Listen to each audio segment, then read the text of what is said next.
ಒಂದು ನೀರಿನಲ್ಲಿ 9 ಲಕ್ಷ ನೀರಿನಲ್ಲಿ 9 ಲಕ್ಷ ಬಗೆಯ ಜೀವರಾಶಿಗಳಿವೆ. ಆ 9 ಲಕ್ಷ ಜೀವರಾಶಿಗಳಲ್ಲಿಯೂ ಸಹ ನಾವು ಸುತ್ತಾಡಿ ಬರ್ಬೇಕಾಗ್ತದ. ನೆಕ್ಸ್ಟ್ ಸಸ್ಯಗಳಲ್ಲಿ 20 ಲಕ್ಷ ಜೀವರಾಶಿಗಳಿವೆ. ಸೊ ಅದರಲ್ಲೂ ಸಹ ನಾವು ಸುತ್ತಾಡಿ ಬರ್ಬೇಕಾಗ್ತದ. ಸೊ ಇನ್ನೊಂದು ಕ್ರಿಮಿಕೀಟಗಳು, ವಿಷಜಂತುಗಳು 11 ಲಕ್ಷ ಕ್ರಿಮಿಕೀಟಗಳಿದಾವೆ, ವಿಷಜಂತುಗಳಿದಾವೆ. ಆ ಶರೀರಗಳಲ್ಲೂ ಸಹ ನಾವು ಸುತ್ತಾಡಿ ಬರ್ಬೇಕಾಗ್ತದ. ನಂತರ 10 ಲಕ್ಷ ಪಕ್ಷಿ ಶರೀರಗಳಿದಾವೆ. ಪಕ್ಷಿ ಶರೀರಗಳು 10 ಲಕ್ಷ ಇದಾವೆ. ಅಂತ ಪಕ್ಷಿ ಶರೀರಗಳಲ್ಲೂ ಸಹ ನಾವು ಹೋಗಿ ಹೋಗಿ ಬರ್ಬೇಕಾಗ್ತದ. ನಂತರ 30 ಲಕ್ಷ ವಿವಿಧ ಬಗೆಯ ಮೃಗ ಶರೀರಗಳಿದಾವೆ. ಕಾಡು ಮೃಗಗಳು ಏನಂತ ಹೇಳ್ತೀವಲ್ಲ ನಾವೆಲ್ಲ ಮೃಗಗಳು, ಆ ಎಲ್ಲ ಮೃಗಗಳು 30 ಲಕ್ಷ ಜೀವರಾಶಿಗಳಿದಾವೆ. ಸೊ ಅಲ್ಲಿ ಸಹ ನಾವು ಸುತ್ತಾಡಿ ಬರ್ಬೇಕಾಗ್ತದ. ನಂತರ 4 ಲಕ್ಷ ಮಾನವ ಶರೀರಗಳಿವೆ. ಇವೆಲ್ಲ ಒಟ್ಟು ಸೇರಿ ಬ್ರಹ್ಮಾಂಡದ ಅಂದ್ರೆ ಎಲ್ಲ ಇಡೀ ಬ್ರಹ್ಮಾಂಡದಲ್ಲಿನೇ ಇಷ್ಟೆಲ್ಲವಿದಾವೆ. ಅಂದ್ರೆ ಇಲ್ಲಿ ನಾವು ಸರಿಯಾಗಿ ನೋಡಿದ್ರೆ 84 ಲಕ್ಷ ಬಗೆಯ ಜೀವರಾಶಿಗಳಿದಾವೆ. ಪ್ರಭುಪಾದರು ನಮ್ಗೆ ಕೊಟ್ಟಿದ್ದಾರೆ ಎಲ್ಲ ಯಾವ್ಯಾವ ಜೀವರಾಶಿಗಳು ಎಷ್ಟೆಷ್ಟು ಪ್ರಮಾಣದಲ್ಲಿ ಇದಾವೆ, ಯಾವ್ಯಾವ ಲೋಕದಲ್ಲಿ ನಾವು ಯಾವ ರೀತಿಯಲ್ಲಿ ತಿರುಗಿ ಬರ್ಬೇಕು.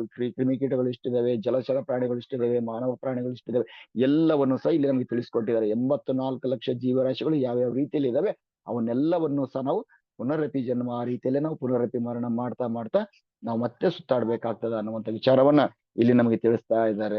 ಸೊ ಹಾಗಾಗಿ ಭಗವಂತನು ನೀಡಿರ್ತಕ್ಕಂಥ ಈ ಒಂದು ಅಂದ್ರೆ ಇದು ಎಲ್ಲ ಯಾವ ರೀತಿಯಲ್ಲಿ ಬರ್ತದ ಅಂತಂದ್ರೆ ಹೇಳ್ತಾರೆ, ಕೇವಲ ನಮ್ಮೊಳಗಿರ್ತಕ್ಕಂಥ ಭೋಗಾಪೇಕ್ಷೆ ಕಾಮದ ವಿಚಾರವಾಗಿ ಈ ದೇಹಗಳನ್ನ ನಾವು ಪಡಿತೀವಿ. ಇದನ್ನು ಪ್ರಭುಪಾದರು ತಿಳಿಸ್ತಾ ಇದ್ದಾರೆ. ಭಗವಂತ ಪರೀಕ್ಷಿತ ಮಹಾರಾಜರು ತಿಳಿಸ್ತಾ ಇದ್ದಾನೆ, ಇದೆಲ್ಲ ನಮ್ಮ ಇಚ್ಛೆಗೆ ಅನುಗುಣವಾಗಿನೇ ನಾವು ಪಡ್ಕೊಳ್ತಾ ಇರ್ತೀವಿ. ಇದನ್ನೇನು ಭಗವಂತ ಕೊಟ್ಟಿರ್ತಕ್ಕಂಥದ್ದಲ್ಲ, ನಮ್ಮ ಇಚ್ಛೆಗೆ ಅನುಗುಣವಾಗಿ. ನಾನು ಈ ಅಂತ್ಯಕಾಲೇಚ ಸ್ಮರಣೇಚು ನಾವು ಹೇಳ್ತಾ ಇದೀವಿ, ಕೊನೆಯ ಕಾಲದಲ್ಲಿ ಯಾವ ಸ್ಮರಣೆಯಲ್ಲಿ ನಾವಿರ್ತೀವಿ ಆ ರೀತಿಯ ದೇಹವನ್ನ ನಾವು ಮುಂದಿನ ಜನ್ಮದಲ್ಲೇ ಪಡಿತೀವಿ. ನಾವು ಪಕ್ಷಿ ತರ ಹಾರಬೇಕು ಅಂತಿದ್ರೆ ಪಕ್ಷಿಯ ಜೀವನವನ್ನ ಪಡಿತೀವಿ. ನಾವು ನೀರಿನಲ್ಲಿ ಈಜಬೇಕು ಅಂತಿದ್ರೆ ನಾವು ಮೀನಿನ ದೇಹವನ್ನ ಪಡಿತೀವಿ. ನಾವು ಮೃಗಗಳ ತರ ಇನ್ನೊಂದು ಪ್ರಾಣಿಯನ್ನ ತಿನ್ಬೇಕು, ಆ ರಕ್ತವನ್ನು ಸವಿಬೇಕು, ಅದು ಕಾಡು ಪ್ರಾಣಿಗಳಾಗಿ ಹುಡ್ತೀವಿ. ಈ ರೀತಿಯಲ್ಲಿ ನಮ್ಮ ನಮ್ಮ ಆಸೆಗಳಿಗೆ ಅನುಗುಣವಾಗಿ ಭಗವಂತ ಏನ್ ಮಾಡ್ತಾನೆ, ನಮ್ಮ ಸ್ವ ಇಚ್ಛೆಯಿಂದ ನೀನ್ ಇದನ್ನ ಅನುಭವಿಸು, ನಿನಗೆ ಇದು ಬೇಕು ತಾನೆ, ತಗೋ ನೀನು ಅಂತೇಳಿ ನಮ್ಮ ಕಾಮಕ್ಕೆ ಅನುಗುಣವಾಗಿ ನಮ್ಮ ದೇಹವನ್ನ ಭಗವಂತ ಅದು ತಾನೆ. ಇದೆಲ್ಲ ಸ್ವಾಭಾವಿಕವಾಗಿನೇ ವಿಚಾರವನ್ನ ಇಲ್ಲಿ ತಿಳಿಸ್ತಾ ಇದ್ದಾರೆ. ಇದೆಲ್ಲ ಭಗವಂತನ ಒಂದು ಬಹಿರಂಗ ಶಕ್ತಿ, ಮಾಯಾಶಕ್ತಿಯ ಪ್ರಭಾವದಿಂದ ಮಾತ್ರ ನಾವು ಇದನ್ನ ಮಾಡ್ಲಿಕ್ಕೆ ಸಾಧ್ಯತೆ ಇದೆ. ಒಂದ್ ವೇಳೆ ಮಾಯಾಶಕ್ತಿಯಿಂದ ಬಿಡುಗಡೆ ಹೊಂದಬೇಕಂದ್ರೆ ನಾವೇನ್ ಮಾಡ್ಬೇಕು, ಕೇವಲ ಕೃಷ್ಣ ಪ್ರಜ್ಞೆಯಲ್ಲಿ ಇರ್ಬೇಕು, ಭಗವಂತನ ಒಂದು ಸೇವೆಯಲ್ಲಿ ಇರ್ಬೇಕು. ಆವಾಗ ಮಾತ್ರ ಮಾಯಾಶಕ್ತಿಯಿಂದ ನಾವು ಬಿಡುಗಡೆ ಹೊಂದಲಿಕ್ಕೆ ಸಾಧ್ಯತೆ ಆಗ್ತದ ಅನ್ನುವಂಥ ವಿಚಾರವನ್ನ ನಮಗೆ ಇಲ್ಲಿ ತಿಳಿಸ್ತಾ ಇದ್ದಾರೆ. ಸೊ ಹಾಗಾಗಿ ಈ ಮಾಯಾಶಕ್ತಿಯ ಪ್ರಭಾವಕ್ಕಾಗಿರ್ತಕ್ಕಂಥ ವ್ಯಕ್ತಿ ಏನ್ ಮಾಡ್ತಾನೆ, ಈ 84 ಲಕ್ಷ ಜೀವರಾಶಿಗಳಲ್ಲಿ ಸಹ ಸುತ್ತಾಡಿ ಬರ್ತಾನೆ ಅನ್ನುವಂಥ ವಿಚಾರವನ್ನ ನಮಗೆ ಈ 2ನೇ ಶ್ಲೋಕದಲ್ಲಿ ತಿಳಿಸ್ತಾ ಇದ್ದಾರೆ. ಸೊ ಇಲ್ಲಿ ಹೇಳ್ತಾ ಇದ್ದಾರೆ ಇನ್ನೊಂದು, ಈ ಮಾಯಾಶಕ್ತಿಯ ಪ್ರಭಾವಕ್ಕೆ ಒಳಗಾಗಿ ಮನುಷ್ಯ ಯಾವ ರೀತಿಯಲ್ಲಿ ಇದ್ದಾನೆ ಅಂತಂದ್ರೆ, ಈ ಮಾನವ ಜೀವಿ ಅಂತಕ್ಕಂಥನು ಕೇವಲ ಕನಸನ್ನ ಕಾಣ್ತಾ ಇದ್ದಾನೆ. ಯಾವ ರೀತಿಯಲ್ಲಿ, ಒಂದು ಸುವರ್ಣವಾಗಿರ್ತಕ್ಕಂಥ ಪರ್ವತ ಒಂದು ಕನಸಲ್ಲಿ ಕಾಣಿಸ್ತಾ ಇದ್ದಾನೆ. ಒಂದು ಪರ್ವತ ಇದೆ, ಆ ಪರ್ವತ ಯಾವ ರೀತಿಯಲ್ಲಿದೆ, ಒಂದು ಸುಂದರವಾಗಿರ್ತಕ್ಕಂಥ ಬಂಗಾರದ ಪರ್ವತ ಇದೆ.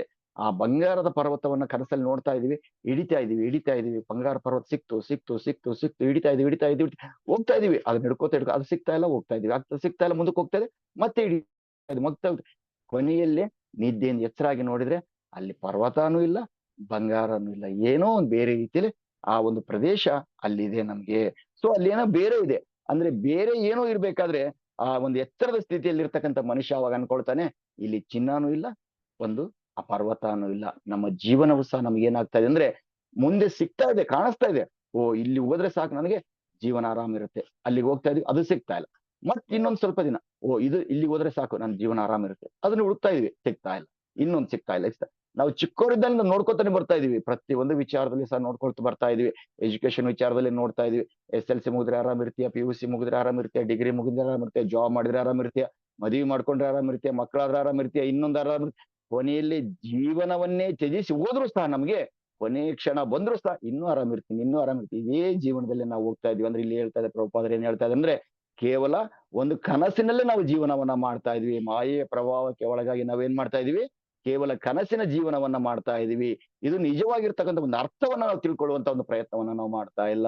ಯಾವಾಗ ನಾವು ಕೃಷ್ಣ ಪ್ರಜ್ಞೆಯಲ್ಲಿ ಬರ್ತೀವಿ ಆವಾಗ ಮಾತ್ರ ಈ ನಿಜವಾಗಿರ್ತಕ್ಕಂಥ ಒಂದು ಅರ್ಥವನ್ನ ನಾವು ತಿಳ್ಕೊಳ್ಳಿಕ್ಕೆ ಸಾಧ್ಯತೆ ಆಗ್ತದೆ ಅನ್ನುವಂಥ ವಿಚಾರವನ್ನ ನಮಗಿಲ್ಲಿ ತಿಳಿಸ್ತಾ ಇದ್ದಾರೆ. ಸೊ ಹೀಗೆ ಮಾಯೆಯ ಪ್ರಭಾವಕ್ಕೆ ಒಳಗಾಗಿ ಏನ್ ಮಾಡ್ತಾನೆ, ನಾನು ನನ್ನದು ಅನ್ನೋ ಜೀವನದಲ್ಲಿ ಇಲ್ಲಿ ಏನ್ ಮಾಡ್ತಾ ಇದ್ದಾನೆ, ಒಂದು ಕನಸಿನ ಲೋಕದಲ್ಲಿ ಬದುಕ್ತಾ ಇದ್ದೇನೆ ಅನ್ನುವಂಥ ವಿಚಾರವನ್ನ ನಮ್ಗೆ 2ನೇ ಶ್ಲೋಕದಲ್ಲಿ ತಿಳಿಸ್ಕೊಡ್ತಾ ಇದೆ. ಸೊ ಹೇಳ್ತಾ ಇದ್ರೆ ಮೂರನೇ ಶ್ಲೋಕದಲ್ಲಿ ಹೇಳ್ತಾ ಇದ್ರೆ, ಜೀವಿ ತನ್ನ ಸ್ವರೂಪದ ಮಹಿಮೆಯಲ್ಲಿ ಸ್ಥಿತರೊಡನೆ ಕಾಲ ಮತ್ತು ಐಹಿಕ ಶಕ್ತಿಗೆ ಅತೀತನಾಗಿ ದಿವ್ಯತ್ವವನ್ನು ಅನುಭವಿಸಲು ಆರಂಭಿಸುತ್ತಾನೆ. ಒಡನೆ ಅವನು ಎರಡು ತಪ್ಪು ಕಲ್ಪನೆಗಳನ್ನು ನಾನು ನನ್ನದು ಎನ್ನುವುದನ್ನು ತ್ಯಜಿಸುತ್ತಾನೆ. ಇಲ್ಲಿ ಹೇಳ್ತಾ ಇದ್ದಾರೆ, ಪ್ರಭುಪಾದ ಹೇಳ್ತಾ ಇದ್ದಾರೆ ಏನಂತಂದ್ರೆ, ಯಾವಾಗ ಶುದ್ಧ ಪ್ರಜ್ಞೆಯಲ್ಲಿ ಭಗವಂತನ ವಿಚಾರದಲ್ಲೇ ಸೇವೆಯನ್ನು ಮಾಡ್ತಾ ಅವನು ನಿಜವಾಗಿರ್ತಕ್ಕಂಥ ಒಂದು ಜ್ಞಾನವನ್ನ ಪಡೀತಾನೆ, ಆಗ ಏನ್ ಮಾಡ್ತಾನೆ, ಅವನಿಗೆ ಒಂದು ಅರಿವಿನ ಒಂದು ಜ್ಞಾನ ಆಗುತ್ತೆ, ಆತ್ಮ ಸಾಕ್ಷಾತ್ಕಾರದ ಜ್ಞಾನ ಪಡ್ಕೊಳ್ತಾನೆ. ಆಗ ಗೊತ್ತಾಗುತ್ತೆ ಇಲ್ಲಿ ನಾನು ನನ್ನದು ಅನ್ನೋದನ್ನ ಅವನ ಮನಸ್ಸಿನಿಂದ ಅವನು ತೆಗೆದಾಕ್ತಾನೆ. ಇದು ನನ್ನದು, ಇದು ನಾನು, ಈ ದೇಹ ನನ್ನದು, ಈ ಜೀವನ ನನ್ನದು, ಕಣ್ಣಿಗೆ ಕಾಣ್ತಕ್ಕಂಥದ್ದು ನನ್ನದು. ಮಾಯಾಶಕ್ತಿ ಪ್ರಭಾವಕ್ಕೆ ಯಾವಾಗ ಒಳಗಾಗಿರ್ತಾನೆ, ಆ ಮಾಯಾಶಕ್ತಿಯ ಪ್ರಭಾವದಿಂದ ಅವನು ಏನು ಭ್ರಮಿತನಾಗಿರ್ತಾನೆ, ಆ ಭ್ರಮೆಯಿಂದ ಅವನು ಹೊರಗಡೆ ಬರ್ಲಿಕ್ಕೆ ಸಾಧ್ಯತೆ ಆಗ್ತದೆ. ಯಾವಾಗ ನಿಜವಾಗಿರ್ತಕ್ಕಂಥ ಒಂದು ಆತ್ಮ ಸಾಕ್ಷಾತ್ಕಾರದ ಜ್ಞಾನವನ್ನು ಪಡ್ಕೊಂಡಾಗ ಮಾತ್ರ ಅವನು ಶುದ್ಧಾತ್ಮನಾಗಿ ಪರಿಪೂರ್ಣನಾಗಿ ವ್ಯಕ್ತನಾಗ್ತಾನೆ ಅಂತೇಳಿ ಇಲ್ಲಿ ನಮಗೆ ತಿಳಿಸ್ತಾ ಇದ್ದಾರೆ. ಅಂದ್ರೆ ನಾವು ನೋಡ್ಬೋದು ಈ ಒಂದು ಭಗವಂತ ಯಾವ ರೀತಿಯಲ್ಲಿ ಇರ್ತಾನೆ ಅಂದ್ರೆ ನಮ್ಗೆ ತಿಳಿಸ್ತಾ ಇರ್ತಾನೆ. ಆ ಮೊದಲು ಬ ಭಗವಂತ ಆಲೋಚನೆ ಮಾಡ್ತಾ ಇರ್ತಾನೆ, ಈ ಭಕ್ತ ನನ್ನ ಹತ್ರ ಯಾವಾಗ ಬರ್ತಾನೆ, ಶುದ್ಧಾತ್ಮನಾಗಿ ಈ ಒಂದು ಮಾಯಾಶಕ್ತಿಯಿಂದ ಬಿಡುಗಡೆ ಹೊಂದಿ ನನ್ನ ಹತ್ರ ಯಾವಾಗ ಬರ್ತಾನೆ, ಯಾವಾಗ ಬರ್ತಾನೆ, ಯಾವಾಗ ಬರ್ತಾನೆ ಅಂತ ಹೇಳಿ ಭಗವಂತ ಕಾಯ್ತಾ ಇರ್ತಾನೆ, ಕಾಯ್ತಾ ಇರ್ತಾನೆ. ಯಾಕೆಂದ್ರೆ ಪ್ರತಿಯೊಂದರಲ್ಲೂ ಸಹ, ಪ್ರತಿಯೊಬ್ಬರ ಮನಸ್ಸಿನಲ್ಲೂ ಸಹ ಭಗವಂತ ಇದ್ದಾನೆ, ಎಲ್ಲರ ಹೃದಯದಲ್ಲೂ ಭಗವಂತ ಇದ್ದಾನೆ, ಪ್ರತಿಯೊಂದರ ದೇಹದಲ್ಲೂ ಭಗವಂತ ಇದ್ದಾನೆ.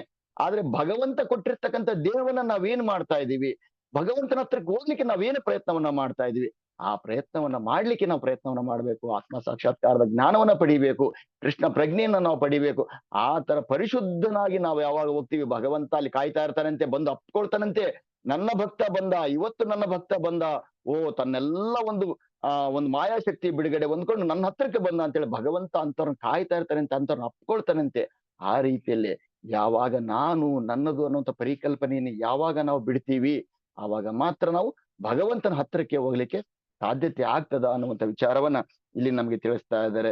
ಸೊ ಇಲ್ಲಿ ಇದನ್ನೆಲ್ಲ ಬಿಟ್ಟು ಮಾಯಾಶಕ್ತಿಯ ಪ್ರಭಾವಕ್ಕೆ ಒಳಗಾಗಿ ನಾವೇನ್ ಮಾಡ್ತಾ ಇದೀವಿ ಅಂದ್ರೆ, ಈ ರಾಷ್ಟ್ರ ನನ್ನದು, ನನ್ನದು ಜಾತಿ, ನನ್ನ ದೇಶ, ಈ ರೀತಿಯಲ್ಲಿ ವಿವಿಧವಾಗಿ ಬೇರೆ ಬೇರೆ ಭಾಷೆಗಳಲ್ಲಿ, ಬೇರೆ ಬೇರೆ ಜಾತಿಗಳಲ್ಲಿ, ಬೇರೆ ಬೇರೆ ರೀತಿಯಿಂದ ಭೌತಿಕವಾಗಿ ಏನಿದೆ ಮಾಯಾಶಕ್ತಿ ಪ್ರಭಾವಕ್ಕೆ ಒಳಗಾಗಿ ನಾವೇನ್ ಮಾಡ್ತಾ ಇದ್ವಿ, ಬೇರೆ ಬೇರೆ ಕಲ್ಪನೆಯಲ್ಲಿ ಜೀವನವನ್ನ ಮಾಡ್ತಾ ಇದೀವಿ. ಆದ್ರೆ ಸತ್ಯವಾಗಿರ್ತಕ್ಕಂಥ ಜೀವನ ಯಾವುದು, ನಾನು ನಿತ್ಯ ಸೇವಕ, ಭಗವಂತನ ನಿತ್ಯ ಸೇವಕ, ದಾಸಾನು ದಾಸಾನು ದಾಸಾನು ದಾಸ, ಭಗವಂತನ ದಾಸಾನು ದಾಸ ದಾಸ ದಾಸ ದಾಸ. ಎಷ್ಟೋ ಕೋಟಿ ಅಲ್ಲ, ಎಷ್ಟು ಹೋದ್ರು ಅಷ್ಟು ಅಂತ ದಾಸರು ನಾವು. ಅಂದ್ರೆ ನಾವು ಮೊದಲು ಗುರುವಿಗೆ ಶರಣಾಗತಿ ಆಗ್ಬೇಕು, ಗುರುವಿನಿಂದ ಅವ್ರ ಗುರುವಿಗೆ, ಗುರುವಿಗೆ ಗುರು ಗುರು ಈ ರೀತಿಯಲ್ಲಿ ಗುರುವಿಗೆ ಶರಣಾಗತಿ ಆಗ್ತಾ ಆಗ್ತಾ ಹೋದ್ರೆ ಕೊನೆಯಲ್ಲಿ ಮುಟ್ಟೋದು ನಮ್ಮ ಒಂದು ಭಗವಂತನಿಗೆ ಶಕ್ತಿ ಮುಟ್ಟುತ್ತೆ. ನಮ್ಮ ಮಾತು ಭಗವಂತನಿಗೆ ಮುಟ್ಟುತ್ತೆ. ಅದು ಯಾರ ಮುಖಾಂತರ ಮುಟ್ಟುತ್ತೆ, ಗುರುಗಳ ಮುಖಾಂತರ ಮುಟ್ಟುತ್ತೆ. ನಾವು ಗುರುಗಳಿಗೆ ತಿಳಿಸ್ಬೇಕು, ಗುರುಗಳು ಅವ್ರ ಗುರುಗಳಿಗೆ ತಿಳಿಸ್ತಾರೆ, ಗುರುಗಳು ತಿಳಿಸ್ತಾರೆ.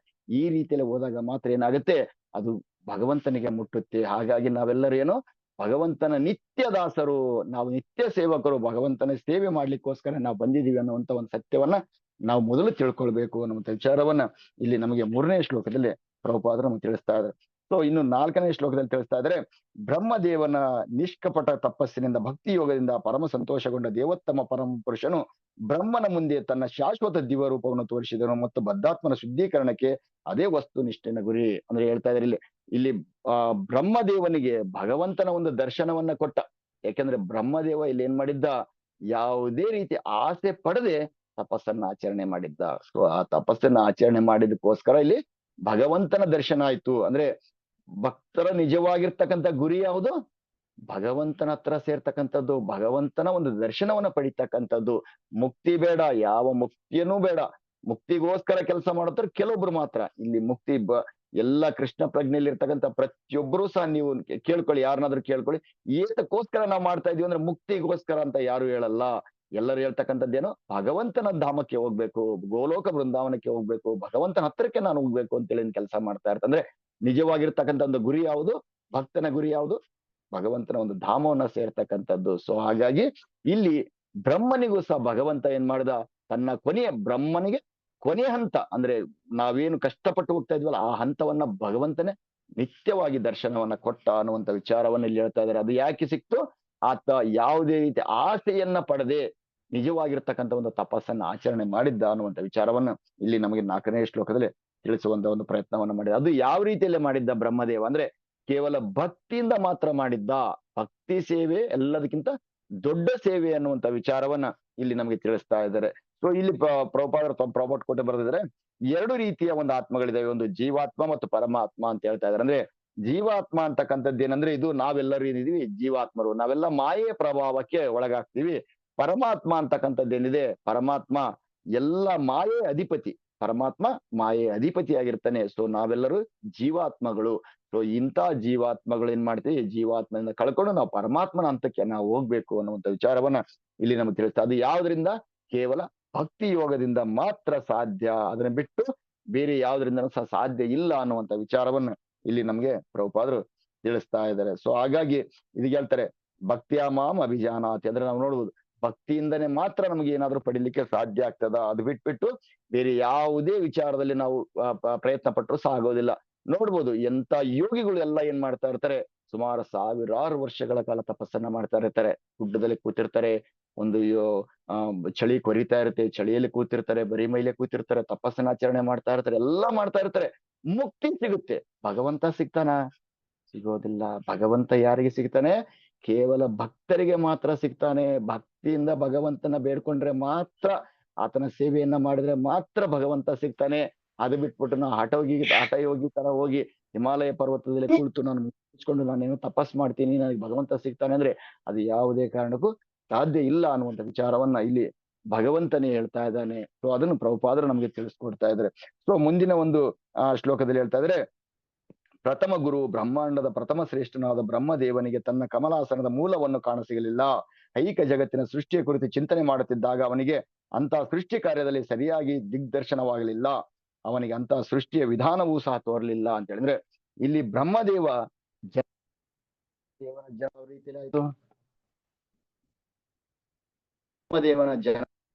ಸೊ ಬ್ರಹ್ಮದೇವನ ಜನನ ಯಾವ ರೀತಿಯಲ್ಲಿ ಆಯ್ತು?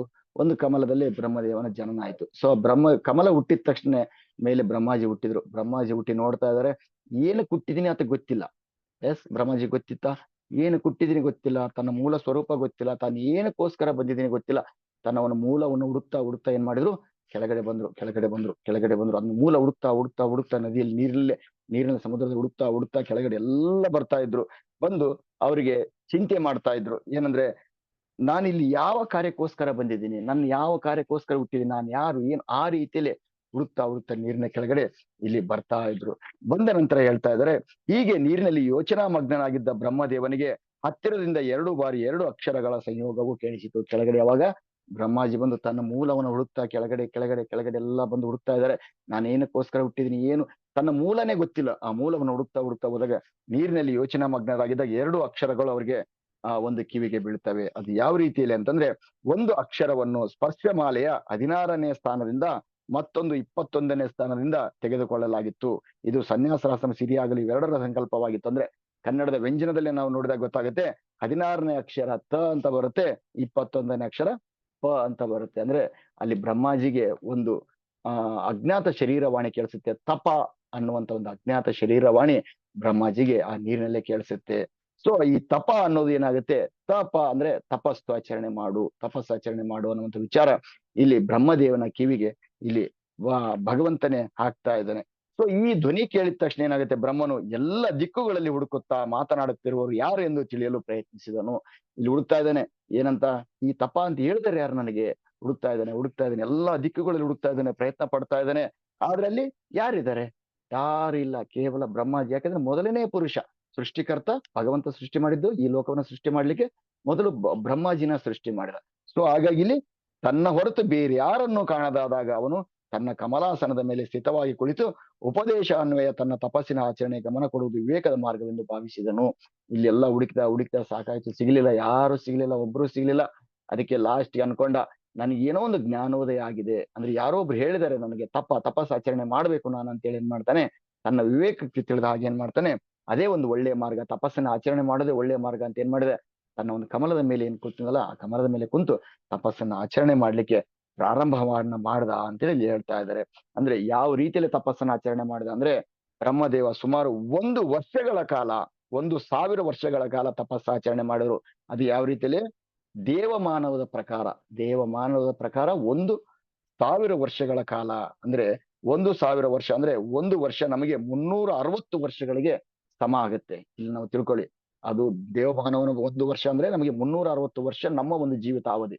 ಸೊ ಹಾಗಾಗಿ ಆ ರೀತಿಯಲ್ಲಿ 1000 ವರ್ಷಗಳ ಕಾಲ ಬ್ರಹ್ಮಾಜಿ ಏನ್ ಮಾಡಿದ್ರು, ತಪಸ್ಸನ್ನ ಆಚರಣೆ ಮಾಡಿದ್ರು. ಅದಕ್ಕೆ ಯಾಕೆಂದ್ರೆ ಅವ್ರಿಗೆ ಯಾವುದೇ ರೀತಿ ಆಸೆಗಳಿಲ್ಲ. ಇಲ್ಲಿ ನಾವು ಅರ್ಥ ಮಾಡ್ಕೋಬೇಕಂದ್ರೆ ಕೇವಲ ಭಗವಂತನ ಒಂದು ಭಕ್ತಿಯಿಂದ ತಪಸ್ಸನ್ನ ಆಚರಣೆ ಮಾಡಿದ್ರು. ಅವ್ರಿಗೆ ಯಾವುದೇ ರೀತಿ ಅಕ್ಸೆಪ್ಟೇಷನ್ ಮಾಡ್ಕೊಂಡು ಅಥವಾ ನನಗೆ ತಪಸ್ ಮಾಡಿದ್ರೆ ಇದು ಸಿಗುತ್ತೆ ಅದು ಸಿಗುತ್ತೆ ಆ ರೀತಿ ಭಾವನೆಯಲ್ಲಿಲ್ಲ.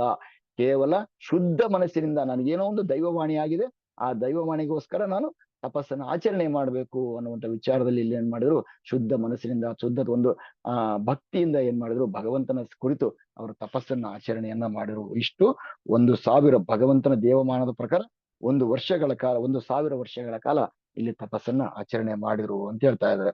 ಸೊ ಈ ರೀತಿಯಲ್ಲಿ 1,000 ವರ್ಷಗಳ ಕಾಲ ಆಚರಣೆಯನ್ನ ಮಾಡಿದ ನಂತರ, ತಪಸ್ಸನ್ನ ಆಚರಣೆ ಮಾಡಿದ ನಂತರ ಭಗವಂತ ಸಂತೃಷ್ಟಿ ಆಗ್ತಾನೆ. ಸೊ ಇಲ್ಲಿ ಹೇಳ್ತಾ ಇದ್ದಾನೆ, ಬ್ರಹ್ಮದೇವನ ತಪಸ್ಸಿನಿಂದ ಸಂತುಷ್ಟನಾದಂತಹ ದೇವೋತ್ತಮ ಪರಮ ಪುರುಷನು ಅವನಿಗೆ ಸಕಲ ಲೋಕಗಳ ಮೇಲಿರುವ ಸರ್ವೋಚ್ಚ ಲೋಕವು, ಎಲ್ಲಾ ಲೋಕಗಳ ಮೇಲೆ ಯಾವ ಲೋಕ ಇದೆ, ನಮ್ಮೆಲ್ಲರ ಗುರಿ ಯಾವುದು, ಭಗವಂತನ ಗೋಲೋಕ ಬೃಂದಾವನ ಹೋಗ್ತಕ್ಕಂಥದ್ದು.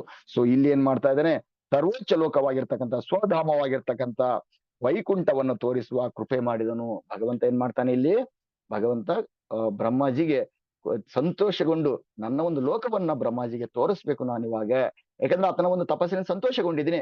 ಸೊ ಕೊನೆಯ ಆಸೆ ಏನಿದೆ, ಭಗವಂತನ ದರ್ಶನ ಪಡಿತಕ್ಕಂಥ ಆ ಒಂದು ಮುಕ್ತಿಯನ್ನ, ನಾ ಒಂದು ದರ್ಶನವನ್ನು ಈಗಲೇ ಕೊಟ್ಬಿಡ್ತೀನಿ, ನನ್ನ ಲೋಕವನ್ನ ತೋರಿಸ್ಬಿಡ್ತೀನಿ ಅಂತೇಳಿ ನಿರ್ಧಾರವನ್ನ ಮಾಡಿ ಕೃಪೆ ಪಟ್ಟು ಏನ್ ಮಾಡ್ತಾನೆ, ಆ ಒಂದು ದಿವ್ಯ ಧಾಮವನ್ನ ತೋರಿಸ್ಲಿಕ್ಕೆ ಭಗವಂತ ಆ ಬ್ರಹ್ಮಾಜಿನ ಕರ್ಕೊಂಡು ಹೋಗ್ತಾನೆ.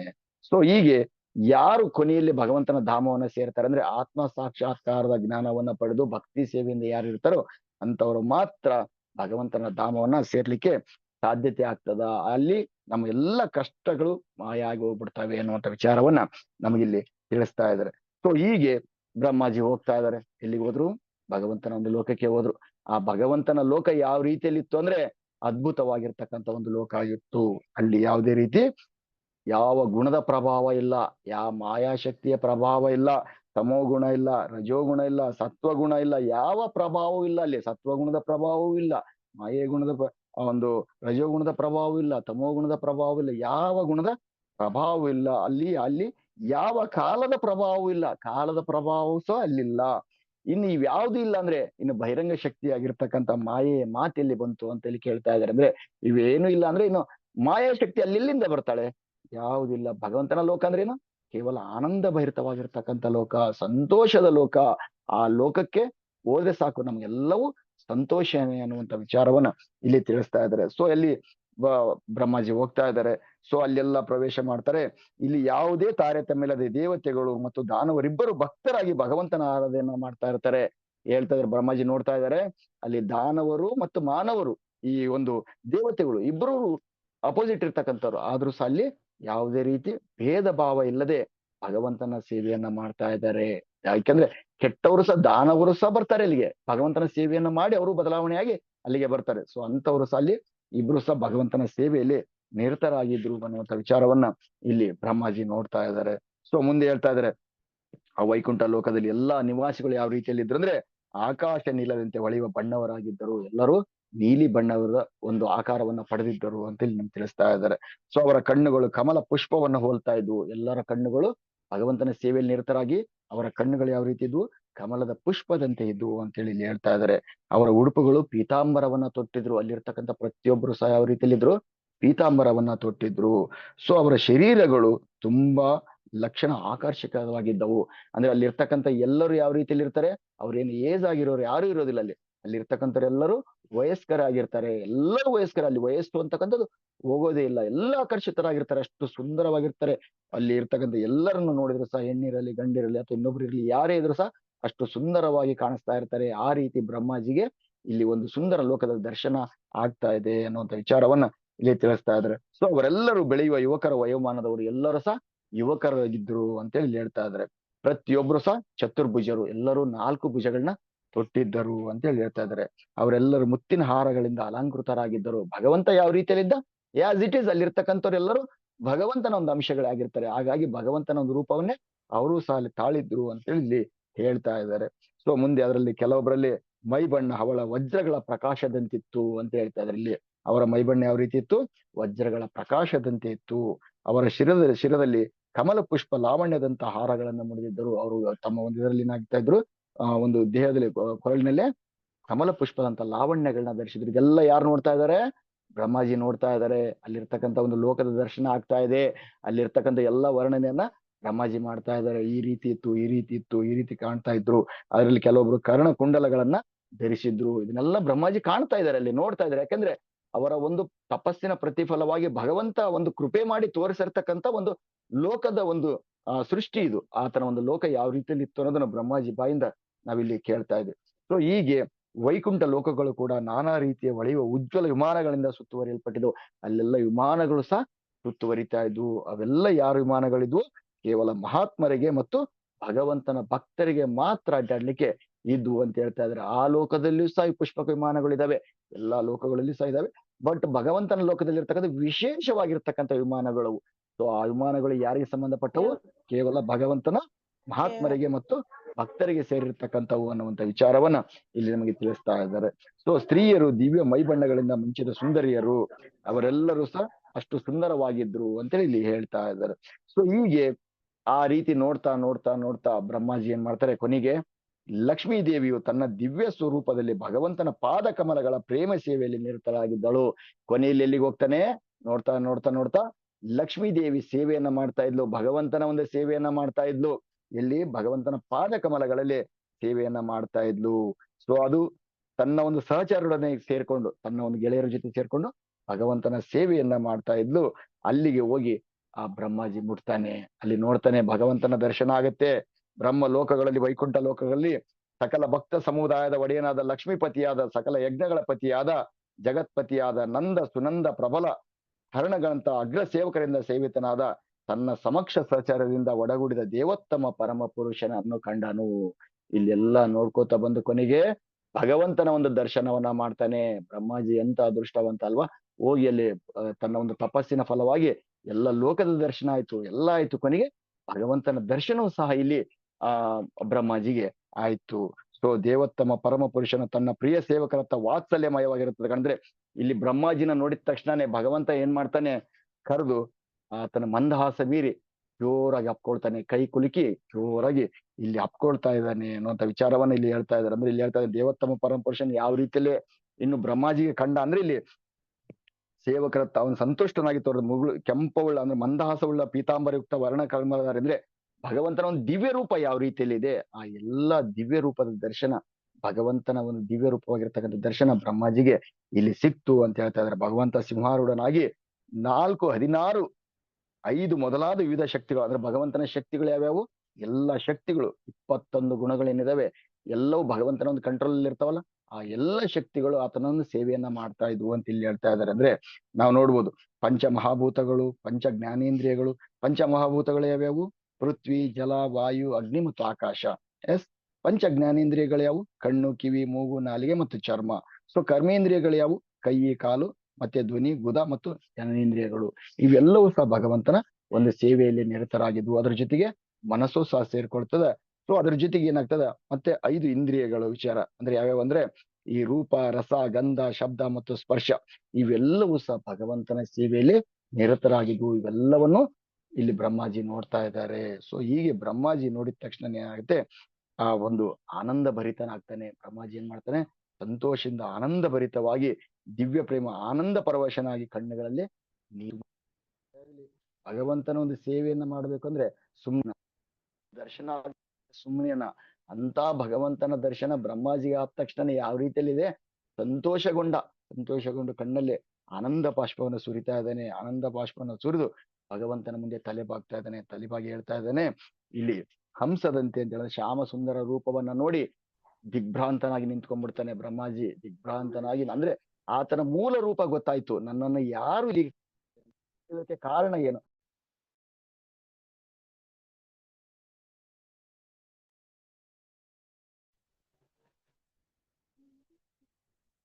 ಹರೇ ಕೃಷ್ಣ ಮಾತಾಜಿ. ಇಲ್ಲ ಸ್ವಲ್ಪ ಒಂದು ಫೋನ್ ಬಂತು ಮಾತಾಜಿ, ಇರ್ಲಿ.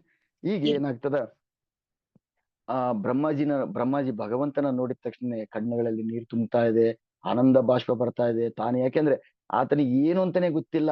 ಬ್ರಹ್ಮಾಜಿ ಸುಮ್ನೆ ಆ ಒಂದು ಶಬ್ದ ಬಂತು, ತಪಸ್ ಮಾಡಿದ, ಈ ಲೋಕಕ್ಕೆ ಬಂದ, ಕೊನೆಗೆ ಭಗವಂತನ ದರ್ಶನವೂ ಸಹ ಆಗ್ಬಿಡ್ತು. ಸೊ ಅದನ್ನ ನೋಡಿದಂತ ಭಗವಂತನ ನೋಡಿ ಕಣ್ಣೀರ್ ಹಾಕ್ತಾ ಇದ್ದಾನೆ, ಆನಂದ ಬಾಷ್ಪವನ್ನ ತೋಡ್ತಾ ಇದ್ದಾನೆ.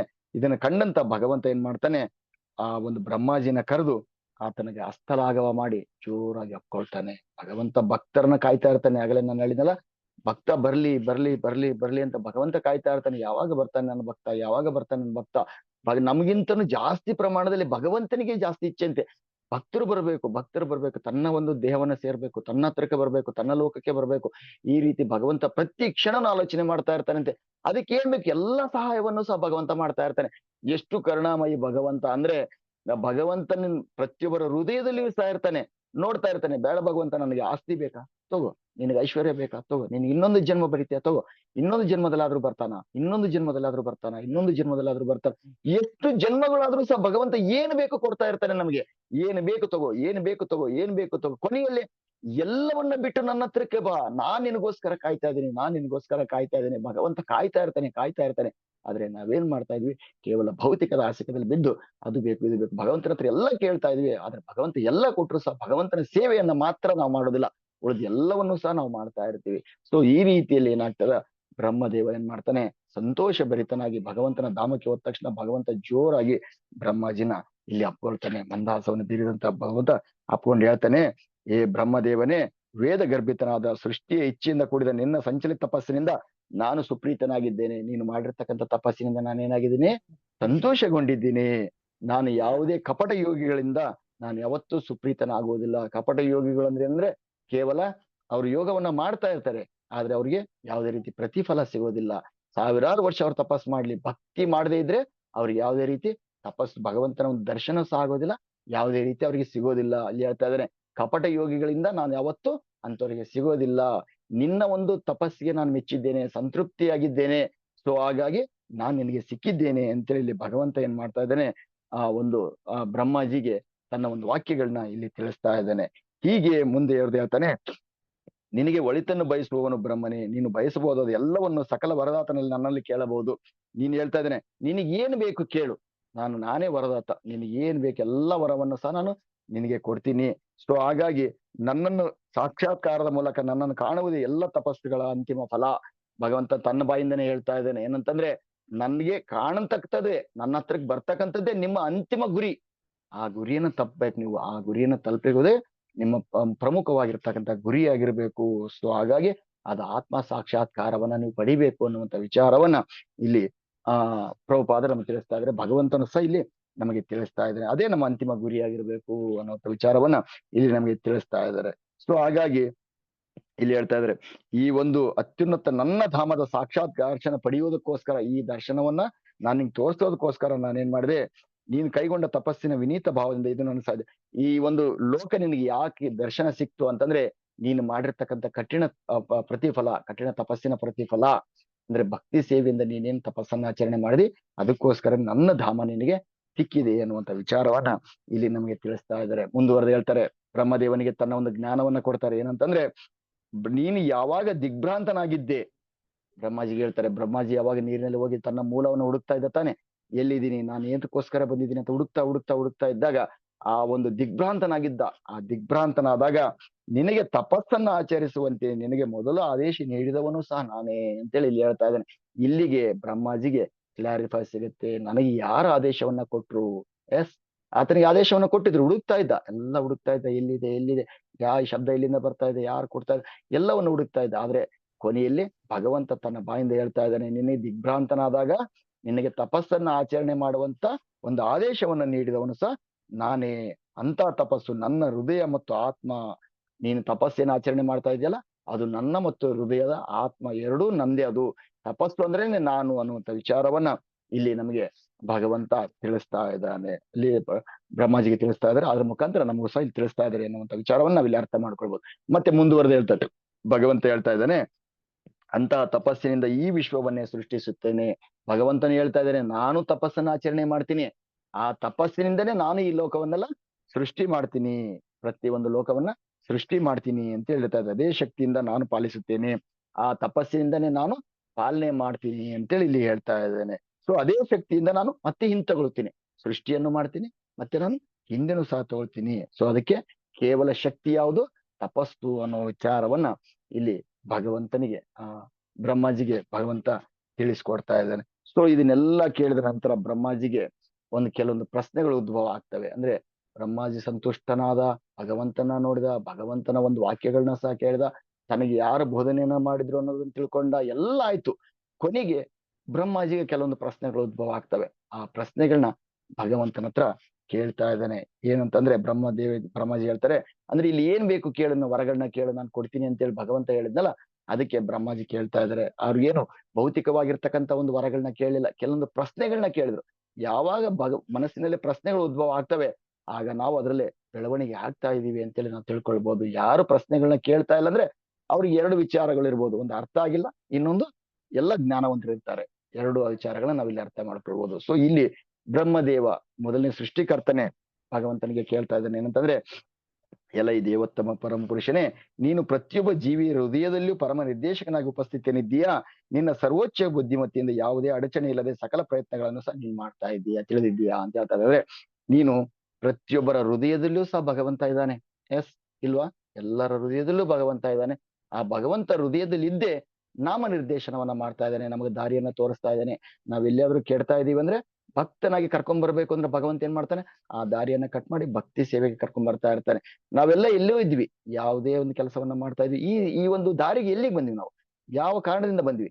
ಯಾರೋ ಒಬ್ರು ಕಾರಣೀಕರ್ತರಾದ್ರು, ಅವರ ಮುಖಾಂತರ ನಮ್ಗೆ ಲಿಂಕ್ ಸಿಕ್ತು, ಅವ್ರ ಮುಖಾಂತರ ನಮ್ಗೆ ಇನ್ನೊಂದಾಯ್ತು, ಇಲ್ಲಿಗೆ ನಾವು ಬಂದಿದ್ವಿ. ಭಗವಂತನ ಸೇವೆಯನ್ನು ನಾವು ಮಾಡ್ಲಿಕ್ಕೆ ಪ್ರಯತ್ನವನ್ನ ಮಾಡ್ತಾ ಇದೀವಿ. ಎಸ್, ಅಲ್ಲಿಗೆ ಬರ್ಬೇಕು ಅಂದ್ರೆ ಕಾರಣ ಯಾರು? ಭಗವಂತನೇ. ನಿನ್ನ ಸಾಕು, ನೀನು ಮಾಡಿರ್ತಕ್ಕಂಥ ಒಂದು ಭೌತಿಕ ಆಸೆಗಳೆಲ್ಲ ಮುಗೀತು. ನಿನ್ನ ಮುಖ್ಯವಾಗಿರ್ತಕ್ಕಂಥ ಗುರಿ ಯಾವುದು? ಆಧ್ಯಾತ್ಮಿಕ ಲೋಕ. ಈ ಲೋಕಕ್ಕೆ ನೀನ್ ಬಾ, ನನ್ನ ಸೇವೆಯನ್ನ ನೀನ್ ಮಾಡು, ಕೊನೆಗೆ ನನ್ನ ಧಾಮವನ್ನ ನೀನ್ ಸೇರು ಅಂತೇಳಿ ಭಗವಂತನೇ ನಮಗೆ ನಿರ್ದೇಶನವನ್ನ ಕೊಟ್ಟು ಇಲ್ಲಿಗೆ ಕರ್ಕೊಂಡ್ ಬಂದಿದ್ದಾನೆ. ಇಲ್ಲೆಲ್ಲ ನಾವು ಕುಂತು ಕೇಳಿಸ್ಕೊಳ್ತಾ ಇದೀವಿ ಅಂದ್ರೆ ನಮ್ಮೆಲ್ಲ ಪಾಪಗಳು ಸಹ ಇಲ್ಲಿಂದ ಪರಿಹಾರ ಆಗಿದಾವೆ. ಭೌತಿಕವಾಗಿರ್ತಕ್ಕಂಥ ಆಸೆಗಳು ಎಲ್ಲವೂ ನಮಗೆ ಕಡಿಮೆಯಾಗಿದ್ದಾವೆ. ಇನ್ನು ನಮ್ಮ ಭಗವಂತ ನಮ್ ಜೊತೆಗೆ ಇದ್ದಾನೆ, ಎಲ್ಲಿ ಹೋದ್ರು ಸಹ ಭಗವಂತ ನಮ್ ಜೊತೆಗೆ ಇರ್ತಾನೆ ಅನ್ನುವಂತ ಭಾವನೆಯಲ್ಲಿ ನಾವ್ ಇರ್ಲೇಬೇಕು. ಭಗವಂತ ಒಂದು ಕರುಣೆಯನ್ನ ನಮ್ಗೆ ಕೊಡ್ತಾನೆ, ಆ ಕೃಪೆಯನ್ನ ಮಾಡಿನೇ ನಮ್ಗೆಲ್ಲ ಇಷ್ಟೊತ್ತಾದ್ರೂ ಸಹ ನಮ್ಗೆ ಇಲ್ಲಿ ಕೂಡಿಸಿದಾನೆ ಅನ್ನುವಂಥ ವಿಚಾರವನ್ನ ನಾವಿಲ್ಲಿ ಅರ್ಥ ಮಾಡ್ಕೊಳ್ಬಹುದು. ಸೊ ಇಲ್ಲಿ ಹೇಳ್ತಾ ಇದ್ದಾರೆ, ಅದೇ ವಿಚಾರವನ್ನ ಹೇಳ್ತಾ ಇದ್ದಾರೆ.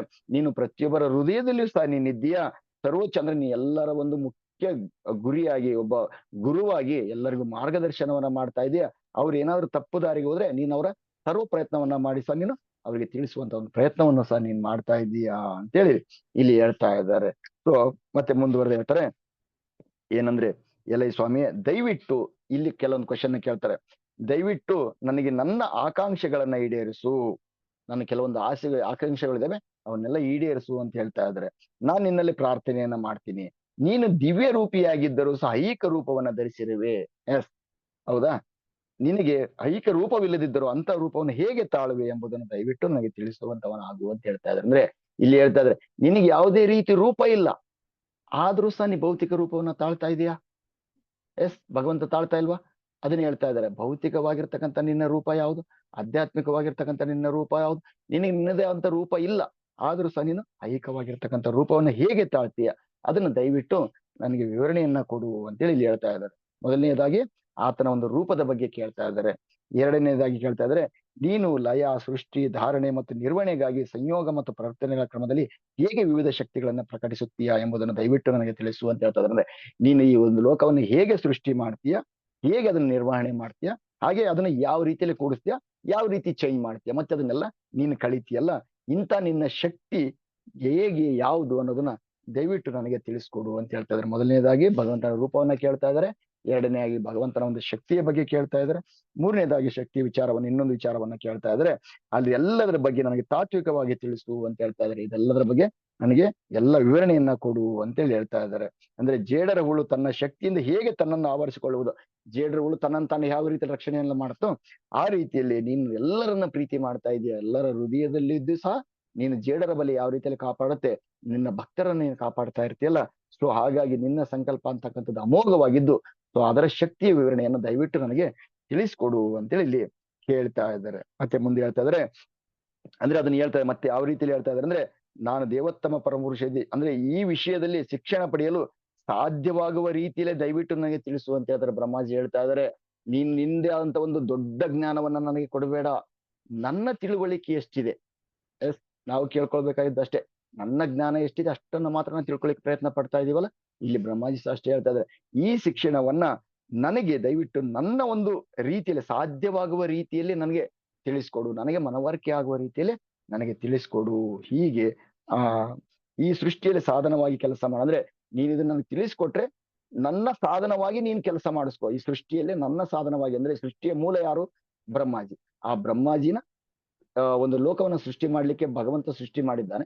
ಸೊ ಇಲ್ಲಿ ಹೇಳ್ತಾ ಇದ್ದಾನೆ, ಬ್ರಹ್ಮಾಜಿ ಹೇಳ್ತಾ ಇದ್ದಾನೆ, ನನ್ನನ್ನ ಸಾಧನವಾಗಿ ನೀನು ಉಪಯೋಗ ಮಾಡ್ಕೋ. ಆದ್ರೆ ನೀನು ಅದಕ್ಕೆ ಒಡೆಯನಾಗಿರು, ನೀನು ಅದಕ್ಕೆ ಮಾರ್ಗದರ್ಶನವನ್ನ ಮಾಡು. ಯಾವ ರೀತಿಯಲ್ಲಿ ಮಾಡ್ಬೇಕಂದ್ರೆ ನೀನು ಮಾರ್ಗದರ್ಶನವನ್ನ ಮಾಡೋದು ಯಾವ ರೀತಿಯಲ್ಲಿ? ಕೇವಲ ನನಗೆ ಅರ್ಥ ಆಗುವ ರೀತಿಯಲ್ಲಿ ಮಾತ್ರ ಮಾರ್ಗದರ್ಶನವನ್ನ ಮಾಡು ಅಂತೇಳಿ ಇಲ್ಲಿ ಹೇಳ್ತಾ ಇದ್ದಾರೆ. ಭಗವಂತ ನೋಡ್ಬೋದು, ಭಗವದ್ಗೀತೆಯಲ್ಲಿ ಸಹ ಅರ್ಜುನನ ಉಪಯೋಗ ಮಾಡ್ಕೊಂಡ. ಯಾಕೆ ಉಪಯೋಗ ಮಾಡ್ಕೊಂಡ? ಕೇವಲ ಸಾಧನವಾಗಿ ಉಪಯೋಗ ಮಾಡ್ಕೊಂಡ. ಇಲ್ಲಿ ಸಹ ಲೋಕದ ಸೃಷ್ಟಿಯಲ್ಲೇ ಬ್ರಹ್ಮಾಜಿನ ಸಾಧನವಾಗಿ ಇಲ್ಲಿ ಉಪಯೋಗ ಮಾಡ್ಕೊಂಡ ಅನ್ನುವಂಥ ವಿಚಾರವನ್ನ ಇಲ್ಲಿ ನಮಗೆ ತಿಳಿಸ್ತಾ ಇದ್ದಾರೆ. ಇಲ್ಲಿ ಬ್ರಹ್ಮಾಜಿ ಸಹ ಹೇಳ್ತಾ ಇದ್ದಾನೆ, ನನ್ನ ಸಾಧನವಾಗಿ ಉಪಯೋಗ ಮಾಡ್ಕೊ ನೀನು, ಆದ್ರೆ ಆ ಜ್ಞಾನವನ್ನ ನನಗೆ ಕೊಡು ಅಂತೇಳಿ ಇಲ್ಲಿ ಹೇಳ್ತಾ ಇದ್ದಾನೆ. ಸೊ ಮುಂದೆ ಹೇಳ್ತಾ ಇದ್ದಾರೆ, ಅಜಾತ ಹೇ ಸ್ವಾಮಿಯೇ ಹಸ್ತಲಾಘವನಿತ್ಯ ನಾನು ನಾನು ಬೇರೆ ಬೇರೆ ಒಂದು ಜೀವಿಯ ಸೃಷ್ಟಿಯಲ್ಲಿ ನಾನು ತೊಡಗ್ತೀನಿ, ಈ ಲೋಕವನ್ನ ನಾನು ಸೃಷ್ಟಿ ಮಾಡ್ತೀನಿ. ಆದರೆ ನನಗೆ ಒಂದೇನು ಅಂತಂದ್ರೆ ನಾನೇ ಪರಮ ಪ್ರಭು ಎನ್ನುವ ಅಹಂಕಾರವನ್ನು ನನ್ನ ಮೂಡದಿರಲಿ ಎಂದು ಪ್ರಾರ್ಥನೆ ಮಾಡ್ತೀನಿ ಅಂತೇಳಿ ಬ್ರಹ್ಮಾಜಿ ಬೇಡ್ಕೊಳ್ತಾ ಇದ್ದಾರೆ. ಇದು ಪ್ರತಿಯೊಬ್ಬರಿಗೂ ಸಹ ಬೇಕಾಗಿರ್ತಕ್ಕಂಥ ವಾಕ್ಯನೇ. ಯಾಕೆಂದ್ರೆ ಭಗವಂತನ ಸೇವೆಯನ್ನ ಮಾಡ್ಬೇಕಾದ್ರೆ ನಾವೇನ್ ಮಾಡ್ಬೇಕು? ಮೊದಲು ಕೇಳ್ಕೊಬೇಕಾಗಿದ್ದು ಒಂದೇ, ನಾನು ಏನೇ ಮಾಡ್ತಾ ಇರ್ಲಿ ನನಗೆ ಅಹಂಕಾರವನ್ನ ಕೊಡದೇ ಇರು. ನಾನು ಎಷ್ಟೇ ಶ್ರೀಮಂತ ಇರ್ಬೋದು, ಅಥವಾ ನಾನು ಭೌತಿಕವಾಗಿ ಶ್ರೀಮಂತ ಇರ್ಬೋದು, ಅಥವಾ ನಾನು ವಿದ್ಯಾವಂತನಾಗಿರ್ಬೋದು, ಅಥವಾ ಯಾವುದೇ ಪೋಸ್ಟ್ ಅಲ್ಲಿ ಇರ್ಬೋದು, ಅಥವಾ ಏನೇ ಇರ್ಬೋದು, ಭಗವಂತನ ಸೇವೆಯನ್ನ ಮಾಡ್ತಾ ಇದೀವಿ ಅಂದ್ರೆ ಭಗವಂತನ ಹತ್ರ ಫಸ್ಟ್ ಕೇಳ್ಕೊಬೇಕಾಗಿರೋದು ನಾವೇನಂದ್ರೆ ಎಲ್ಲರನ್ನ ಸರಿ ಸಮಾನವಾಗಿ ನೋಡುವಂತ ಭಾವನೆಯನ್ನ ನನಗೆ ಕೊಡು, ಯಾವುದೇ ರೀತಿ ಅಹಂಕಾರವನ್ನ ನನಗೆ ಕೊಡಬೇಡ ಭಗವಂತ ಅಂತೇಳಿ ಮೊದಲು ಭಗವಂತನ ಹತ್ರ ನಾವು ಬೇಡಿಕೆಯನ್ನು ಇಟ್ಟು ಮುಂದೆ ಭಗವಂತನ ಸೇವೆಯನ್ನು ನಾವು ಮಾಡ್ಬೇಕು. ಯಾಕೆಂದ್ರೆ ನಾವೆಷ್ಟೇ ಭಗವಂತನ ಸೇವೆಯನ್ನ ಮಾಡಿ ಹೊರ ಪ್ರಪಂಚದಲ್ಲಿ ನಾವು ಅಹಂಕಾರದಿಂದ ಇದ್ರೆ ಅದು ಸೇವೆಯು ಸಹ ನಮಗೆ ವ್ಯರ್ಥವಾಗುತ್ತೆ. ಸೊ ಹಾಗಾಗಿ ಇಲ್ಲಿ ಬ್ರಹ್ಮಾಜಿ ಸಹ ಅದನ್ನೇ ಕೇಳ್ತಾ ಇದ್ದಾರೆ, ನಾನು ಲೋಕವನ್ನ ಸೃಷ್ಟಿ ಮಾಡ್ತೀನಿ, ಆದರೆ ಇದಕ್ಕೆಲ್ಲ ನಾನೇ ಒಡೆಯ ಎನ್ನುವಂತ ಅಹಂಕಾರವನ್ನ ನನಗೆ ಕೊಡದೇ ಇರು ನೀನು ಅಂತೇಳಿ ಇಲ್ಲಿ ಹೇಳ್ತಾ ಇದ್ದಾರೆ. ನನ್ನಲ್ಲಿ ಮೂಡದೇ ಇರ್ಲಿ ಅದು, ಆ ಒಂದು ಶಕ್ತಿಯನ್ನ ನನಗೆ ಕೊಡು ಅಂತೇಳಿ ಭಗವಂತನನ್ನ ಪ್ರಾರ್ಥನೆಯನ್ನ ಇಲ್ಲಿ ಬ್ರಹ್ಮಾಜಿ ಮಾಡ್ಕೊಳ್ತಾ ಇದ್ದಾರೆ. ಸೊ ಮುಂದೆ ಹೇಳ್ತಾ ಇದ್ದಾರೆ, ದೇವೋತ್ತಮ ಪರಮ ಪುರುಷನಾಗಿದ್ದ ಭಗವಂತ ಹೇಳ್ತಾ ಇದ್ದಾನೆ ಇಲ್ಲಿ ಆ ಬ್ರಹ್ಮಾಜಿ ಕೇಳಿರ್ತಕ್ಕಂಥ ಪ್ರಶ್ನೆಗಳಿಗೆ ಉತ್ತರವನ್ನ ಕೊಡ್ಲಿಕ್ಕೆ ಪ್ರಯತ್ನವನ್ನ ಮಾಡ್ತಾ ಇದ್ದಾರೆ ಇಲ್ಲಿ. ಸೊ ಇದು ಸುಮಾರು ದೊಡ್ಡ ದೊಡ್ಡ ಪೇಜ್ಗಳಿದ್ದಾವೆ, ಸ್ವಲ್ಪ ಪ್ರಮಾಣದಲ್ಲಿ ನಾನು ಹೇಳ್ತೀನಿ. 9:20 ಮತ್ತೆ ಆಲ್ರೆಡಿ. ಹರೇ ಕೃಷ್ಣ. ಇಲ್ಲಿ ದೇವೋತ್ತಮ ಪರಮ ಪುರುಷ ಹೇಳ್ತಾನೆ, ನನ್ನನ್ನು ಕುರಿತು ಜ್ಞಾನ ಅತ್ಯಂತ ರಹಸ್ಯವಾಗಿರ್ತಕ್ಕಂಥದ್ದು. ನನ್ನ ಕುರಿತಾಗಿರ್ತಕ್ಕಂಥ ಜ್ಞಾನ ಏನಿದೆ ಬಹಳ ರಹಸ್ಯವಾಗಿರ್ತಕ್ಕಂಥ ಜ್ಞಾನ. ರಾಜವಿದ್ಯಂ ರಾಜಗುಹ್ಯಂ, ಇದು ಅತ್ಯಂತ ರಹಸ್ಯವಾಗಿರ್ತಕ್ಕಂಥ ಜ್ಞಾನ. ಇದನ್ನ ಕೇವಲ ಭಕ್ತಿ ಸೇವೆಯಿಂದ ಮಾತ್ರ ಸಾಕ್ಷಾತ್ಕಾರಗೊಳಿಸಿಕೊಳ್ಳಬೇಕು. ನನ್ನನ್ನು ಅರಿಬೇಕು, ನನ್ನ ಒಂದು ಜ್ಞಾನವನ್ನು ನೀವು ಪಡಿಬೇಕು ಅಂದ್ರೆ ಕೇವಲ ಭಕ್ತಿ ಸೇವೆಯಿಂದ ಮಾತ್ರ ಇದನ್ನ ಸಾಕ್ಷಾತ್ಕಾರಗೊಳಿಸ್ಕೊಳ್ಳಿಕ್ಕೆ ಸಾಧ್ಯತೆ ಇದೆ. ಅದನ್ನ ಬಿಟ್ಟೆ ಬೇರೆ ಯಾವ ಸಾಧನಗಳನ್ನು ಸಹ ಇಲ್ಲಿ ಮಾಡ್ಲಿಕ್ಕೆ ಆಗೋದಿಲ್ಲ. ಅಂತ ಯಾವ ಭಕ್ತಿ ಸೇವೆಯ ಸಾಧನಗಳನ್ನ ನಾನು ನಿನಗೆ ವಿವರಣೆಯನ್ನ ಕೊಡ್ತೀನಿ, ಇದನ್ನ ದಯವಿಟ್ಟು ಲಕ್ಷ್ಯವಿಟ್ಟು ನೀನು ಕೇಳು ಅಂತೇಳಿ ಇಲ್ಲಿ ಬ್ರಹ್ಮಾಜಿಗೆ ಹೇಳ್ತಾ ಇದ್ದಾರೆ. ಭಕ್ತಿ ಸೇವೆಯಿಂದ ಯಾವ ರೀತಿಯಲ್ಲಿ ಮಾಡ್ಬೇಕು ಅಂತ ವಿಧಾನಗಳನ್ನ ನಾನು ನಿನಗೆ ಹೇಳ್ತೀನಿ, ಅದನ್ನ ಮಾತ್ರ ನೀನು ಲಕ್ಷ್ಯ ಇಟ್ಟು ಕೇಳು ಅಂತೇಳಿ ಇಲ್ಲಿ ಕೇಳ್ತಾ ಇದ್ದಾರೆ. ಸೊ ಮುಂದಿನ ಒಂದು ಶ್ಲೋಕದಲ್ಲಿ ಹೇಳ್ತಾ ಇದ್ದಾರೆ, ನನ್ನ ಸಕಲಾಂಗವು ಆದರೆ ನನ್ನ ಸಾಕ್ಷಾತ್ ರೂಪ, ದಿವ್ಯ ಅಸ್ತಿತ್ವ, ವರ್ಣ, ಗುಣಗಳು, ಕಾರ್ಯಗಳು ಎಲ್ಲವೂ ನನ್ನ ನಿರ್ವಿಜ್ಞಾನದಿಂದ ನಿನ್ನೊಳಗೆ ನಿಜ ಸಾಕ್ಷಾತ್ಕಾರ ಜಾಗೃತವಾಗಿರ್ಲಿ ಅಂತ ಹೇಳ್ತಾ ಇದ್ದಾರೆ. ಬ್ರಹ್ಮಾಜಿಗೆ ಏನ್ ಮಾಡ್ತಾ ಇದಾರೆ? ಭಗವಂತನ ಒಂದು ಆಶೀರ್ವಾದವನ್ನ ಕೊಡ್ತಾ ಇದ್ದಾರೆ. ಯಾವ ರೀತಿಯಲ್ಲಿ ಕೊಡ್ತಾ ಇದಾರೆ ಅಂದ್ರೆ, ನನ್ನ ನಿಜ ರೂಪವನ್ನ ನೀನ್ ನೋಡಿದ್ಯಾ? ಎಸ್, ಬ್ರಹ್ಮಾಜಿಗೆ ಭಗವಂತ ನಿಜ ರೂಪ ದರ್ಶನವನ್ನು ಕೊಟ್ಟಿದ್ದಾನೆ. ಅದೆಲ್ಲವೂ ಸಹ ನಿನ್ನ ದೇಹದಲ್ಲಿ ಇರ್ಲಿ. ಎಸ್, ನಿನ್ನ ದೇಹದಲ್ಲಿದ್ದು ಅದರ ಅನುಗ್ರಹ ನಿನಗೆ ಸಿಗುತ್ತೆ. ಅದನ್ನ ನೆನೆಸ್ಕೋ ನೀನು, ಅದನ್ನ ಮಾತ್ರ ನೀನು ನೆನೆಸ್ಕೋತಾ ಇರು. ನನ್ನ ಅನುಗ್ರಹ ನಿನ್ನ ಹತ್ರ ಇರುತ್ತೆ. ಅದು ನಿನ್ನಲ್ಲಿರ್ತಕ್ಕಂಥ ಜಾಗೃತ, ನಿನ್ನಲ್ಲಿರ್ತಕ್ಕಂಥ ಒಂದು ಆ ಸಾಕ್ಷಾತ್ಕಾರ ಜಾಗೃತಗೊಳ್ಳಲಿ ಅಂತ ಹೇಳ್ತಾ ಇದ್ದಾರೆ. ಅಂದ್ರೆ ಇಲ್ಲಿ ಪ್ರತಿಯೊಬ್ಬರ ಹೃದಯದಲ್ಲೂ ಸಹ ಭಗವಂತ ಇದ್ದಾನೆ. ಇಲ್ಲೇನು ನಮ್ಗೇನು ಭಕ್ತಿ ಬಂದಿದೀವಿ ಅಂದ ತಕ್ಷಣ ಯಾರೋ ಬಂದು ನಮ್ಗೆ ಬಿತ್ತನೆ ಮಾಡಿಲ್ಲ. ನಮ್ಮಲ್ಲಿ ಭಗವಂತ ಇದ್ದಾನೆ, ನಮ್ಮಲ್ಲಿ ಭಕ್ತಿ ಇದೆ. ಆದ್ರೆ ಆ ಭಕ್ತಿಯನ್ನ ಜಾಗೃತಗೊಳಿಸುವಂತ ಕೆಲಸಗಳು ಏನ್ ಮಾಡ್ತಾ ಇದ್ದಾರೆ? ನಮ್ಮ ಗುರುಗಳು ಮಾಡ್ತಾ ಇದ್ದಾರೆ. ಅವ್ರಿಗೆ ಅವ್ರ ಗುರುಗಳು ಮಾಡಿದ್ದಾರೆ, ಅವ್ರಿಗೆ ಅವ್ರ ಗುರುಗಳು ಮಾಡಿದ್ದಾರೆ, ಅವ್ರಿಗೆ ಅವ್ರ ಗುರುಗಳು ಮಾಡಿದ್ದಾರೆ. ಈ ರೀತಿಯಲ್ಲಿ ಏನಿದೆ, ಪ್ರತಿಯೊಬ್ಬರ ಜೀವಿಯ ಹೃದಯದಲ್ಲೂ ಸಹ ಭಗವಂತ ಇದ್ದಾನೆ. ಆ ಭಗವಂತನ ಎಬ್ಬಿಸಿ ಹೇಳುವಂತ, ಜಾಗೃತಿ ಮೂಡಿಸುವಂತ ಒಂದು ಶಕ್ತಿ ಗುರುಗಳಿಗೆ ಇರುತ್ತೆ. ಸೊ ಇಲ್ಲಿ ಸಹ ಭಗವಂತನಿಗೆ ಹೇಳ್ತಾ ಇದ್ದಾರೆ, ಭಗವಂತನೇ ಸಾಕ್ಷಾತ್ ಬ್ರಹ್ಮಾಜಿ ಹೇಳ್ತಾ ಇದ್ದಾನೆ, ನಿನ್ನ ಹೃದಯದಲ್ಲಿ ನಾನು ಇದ್ದೇನೆ, ಆದರೆ ನನ್ನ ಒಂದು ಅನುಗ್ರಹದಿಂದ ನಿನ್ನ ಹೃದಯದಲ್ಲಿ ಇರ್ತಕ್ಕಂಥ ಒಂದು ಆ ಒಂದು ಭಕ್ತಿಯ ಒಂದು ಜಾಗೃತಿ ಏನಾದೆ, ಆ ಜಾಗೃತಿ ಬರಲಿ, ಆ ಆತ್ಮ ಸಾಕ್ಷಾತ್ಕಾರ ಪಡೆಯಲಿ, ಆ ಆತ್ಮಸಾಕ್ಷಾತ್ಕಾರದಿಂದ ಜಾಗೃತಗೊಳ್ಳಲಿ ಅಂತೇಳಿ ಇಲ್ಲಿ ಬ್ರಹ್ಮಾಜಿಗೆ ಭಗವಂತ ಒಂದು ಆಶೀರ್ವಾದವನ್ನ ಇಲ್ಲಿ ಮಾಡ್ತಾ ಇದ್ದಾರೆ.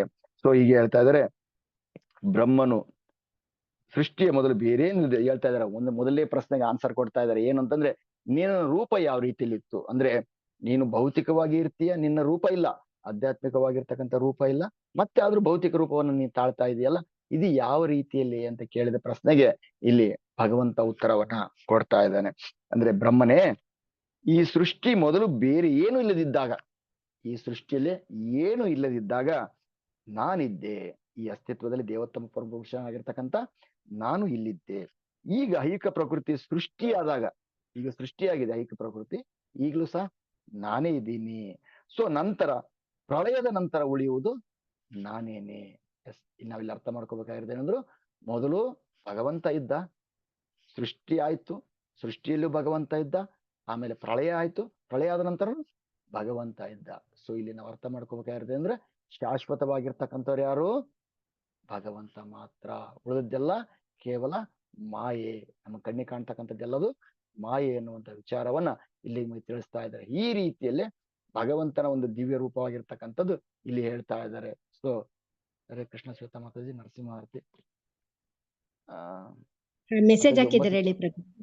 ನರಸಿಂಹಾರತಿ ಇಲ್ಲ ಇಲ್ಲ ಹೇಳಿ ಪ್ರಭುಜಿ ನೀವು.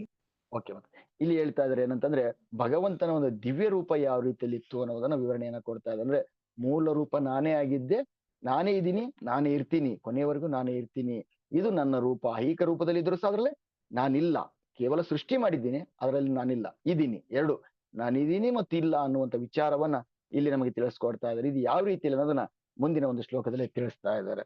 ಸೊ ಇಲ್ಲಿ ಹೇಳ್ತಾ ಇದ್ದಾರೆ, ಮುಂದಿನ ಒಂದು ಶ್ಲೋಕದಲ್ಲಿ ಹೇಳ್ತಾ ಇದ್ದಾರೆ ಏನು ಅಂತಂದ್ರೆ, ಇದು ಸುಮಾರು 4-5 ಪೇಜು ವಿವರಣೆಯನ್ನ ಕೊಟ್ಟಿದ್ದಾರೆ ಈ ವಿಚಾರಕ್ಕೆ. ಪ್ರಳಯದ ನಂತರ ಅಂದ್ರೆ ಭಗವಂತನ ಒಂದು ವಿಚಾರವನ್ನ 4-5 ಪೇಜ್ಗಳು ಸಹ ಇಲ್ಲಿ ಕೊಟ್ಟಿದ್ದಾರೆ.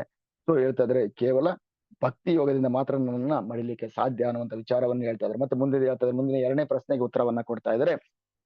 ಯಾವುದು ಎಲೈ ಬ್ರಹ್ಮನೇ ಮೌಲ್ಯವುಳ್ಳದ್ದೆಂದು ಕಾಣುವ, ಯಾವುದು ನನಗೆ ಸಂಬಂಧಿಸವಿಲ್ಲವಾಗಿದ್ದರಿಂದ ಅದು ವಾಸ್ತವವಲ್ಲ, ಅಂಧಕಾರ ಅಥವಾ ಪ್ರತಿಬಿಂಬ ಆಗಿರುವುದನ್ನು ನನ್ನ ಮಾಯಾಶಕ್ತಿಯಿಂದ ತಿಳಿಬೇಕು ಅಂತ ಹೇಳ್ತಾ ಇದ್ದಾರೆ. ಅಂದ್ರೆ ಯಾವುದು ನನಗೆ ಸಂಬಂಧಿಸಿದ್ದಿಲ್ಲ, ಇಲ್ಲಿ ಯಾವುದು ಸಂಬಂಧಪಟ್ಟದ್ದಲ್ವಲ್ಲ ಅದು ನಾನಲ್ಲ.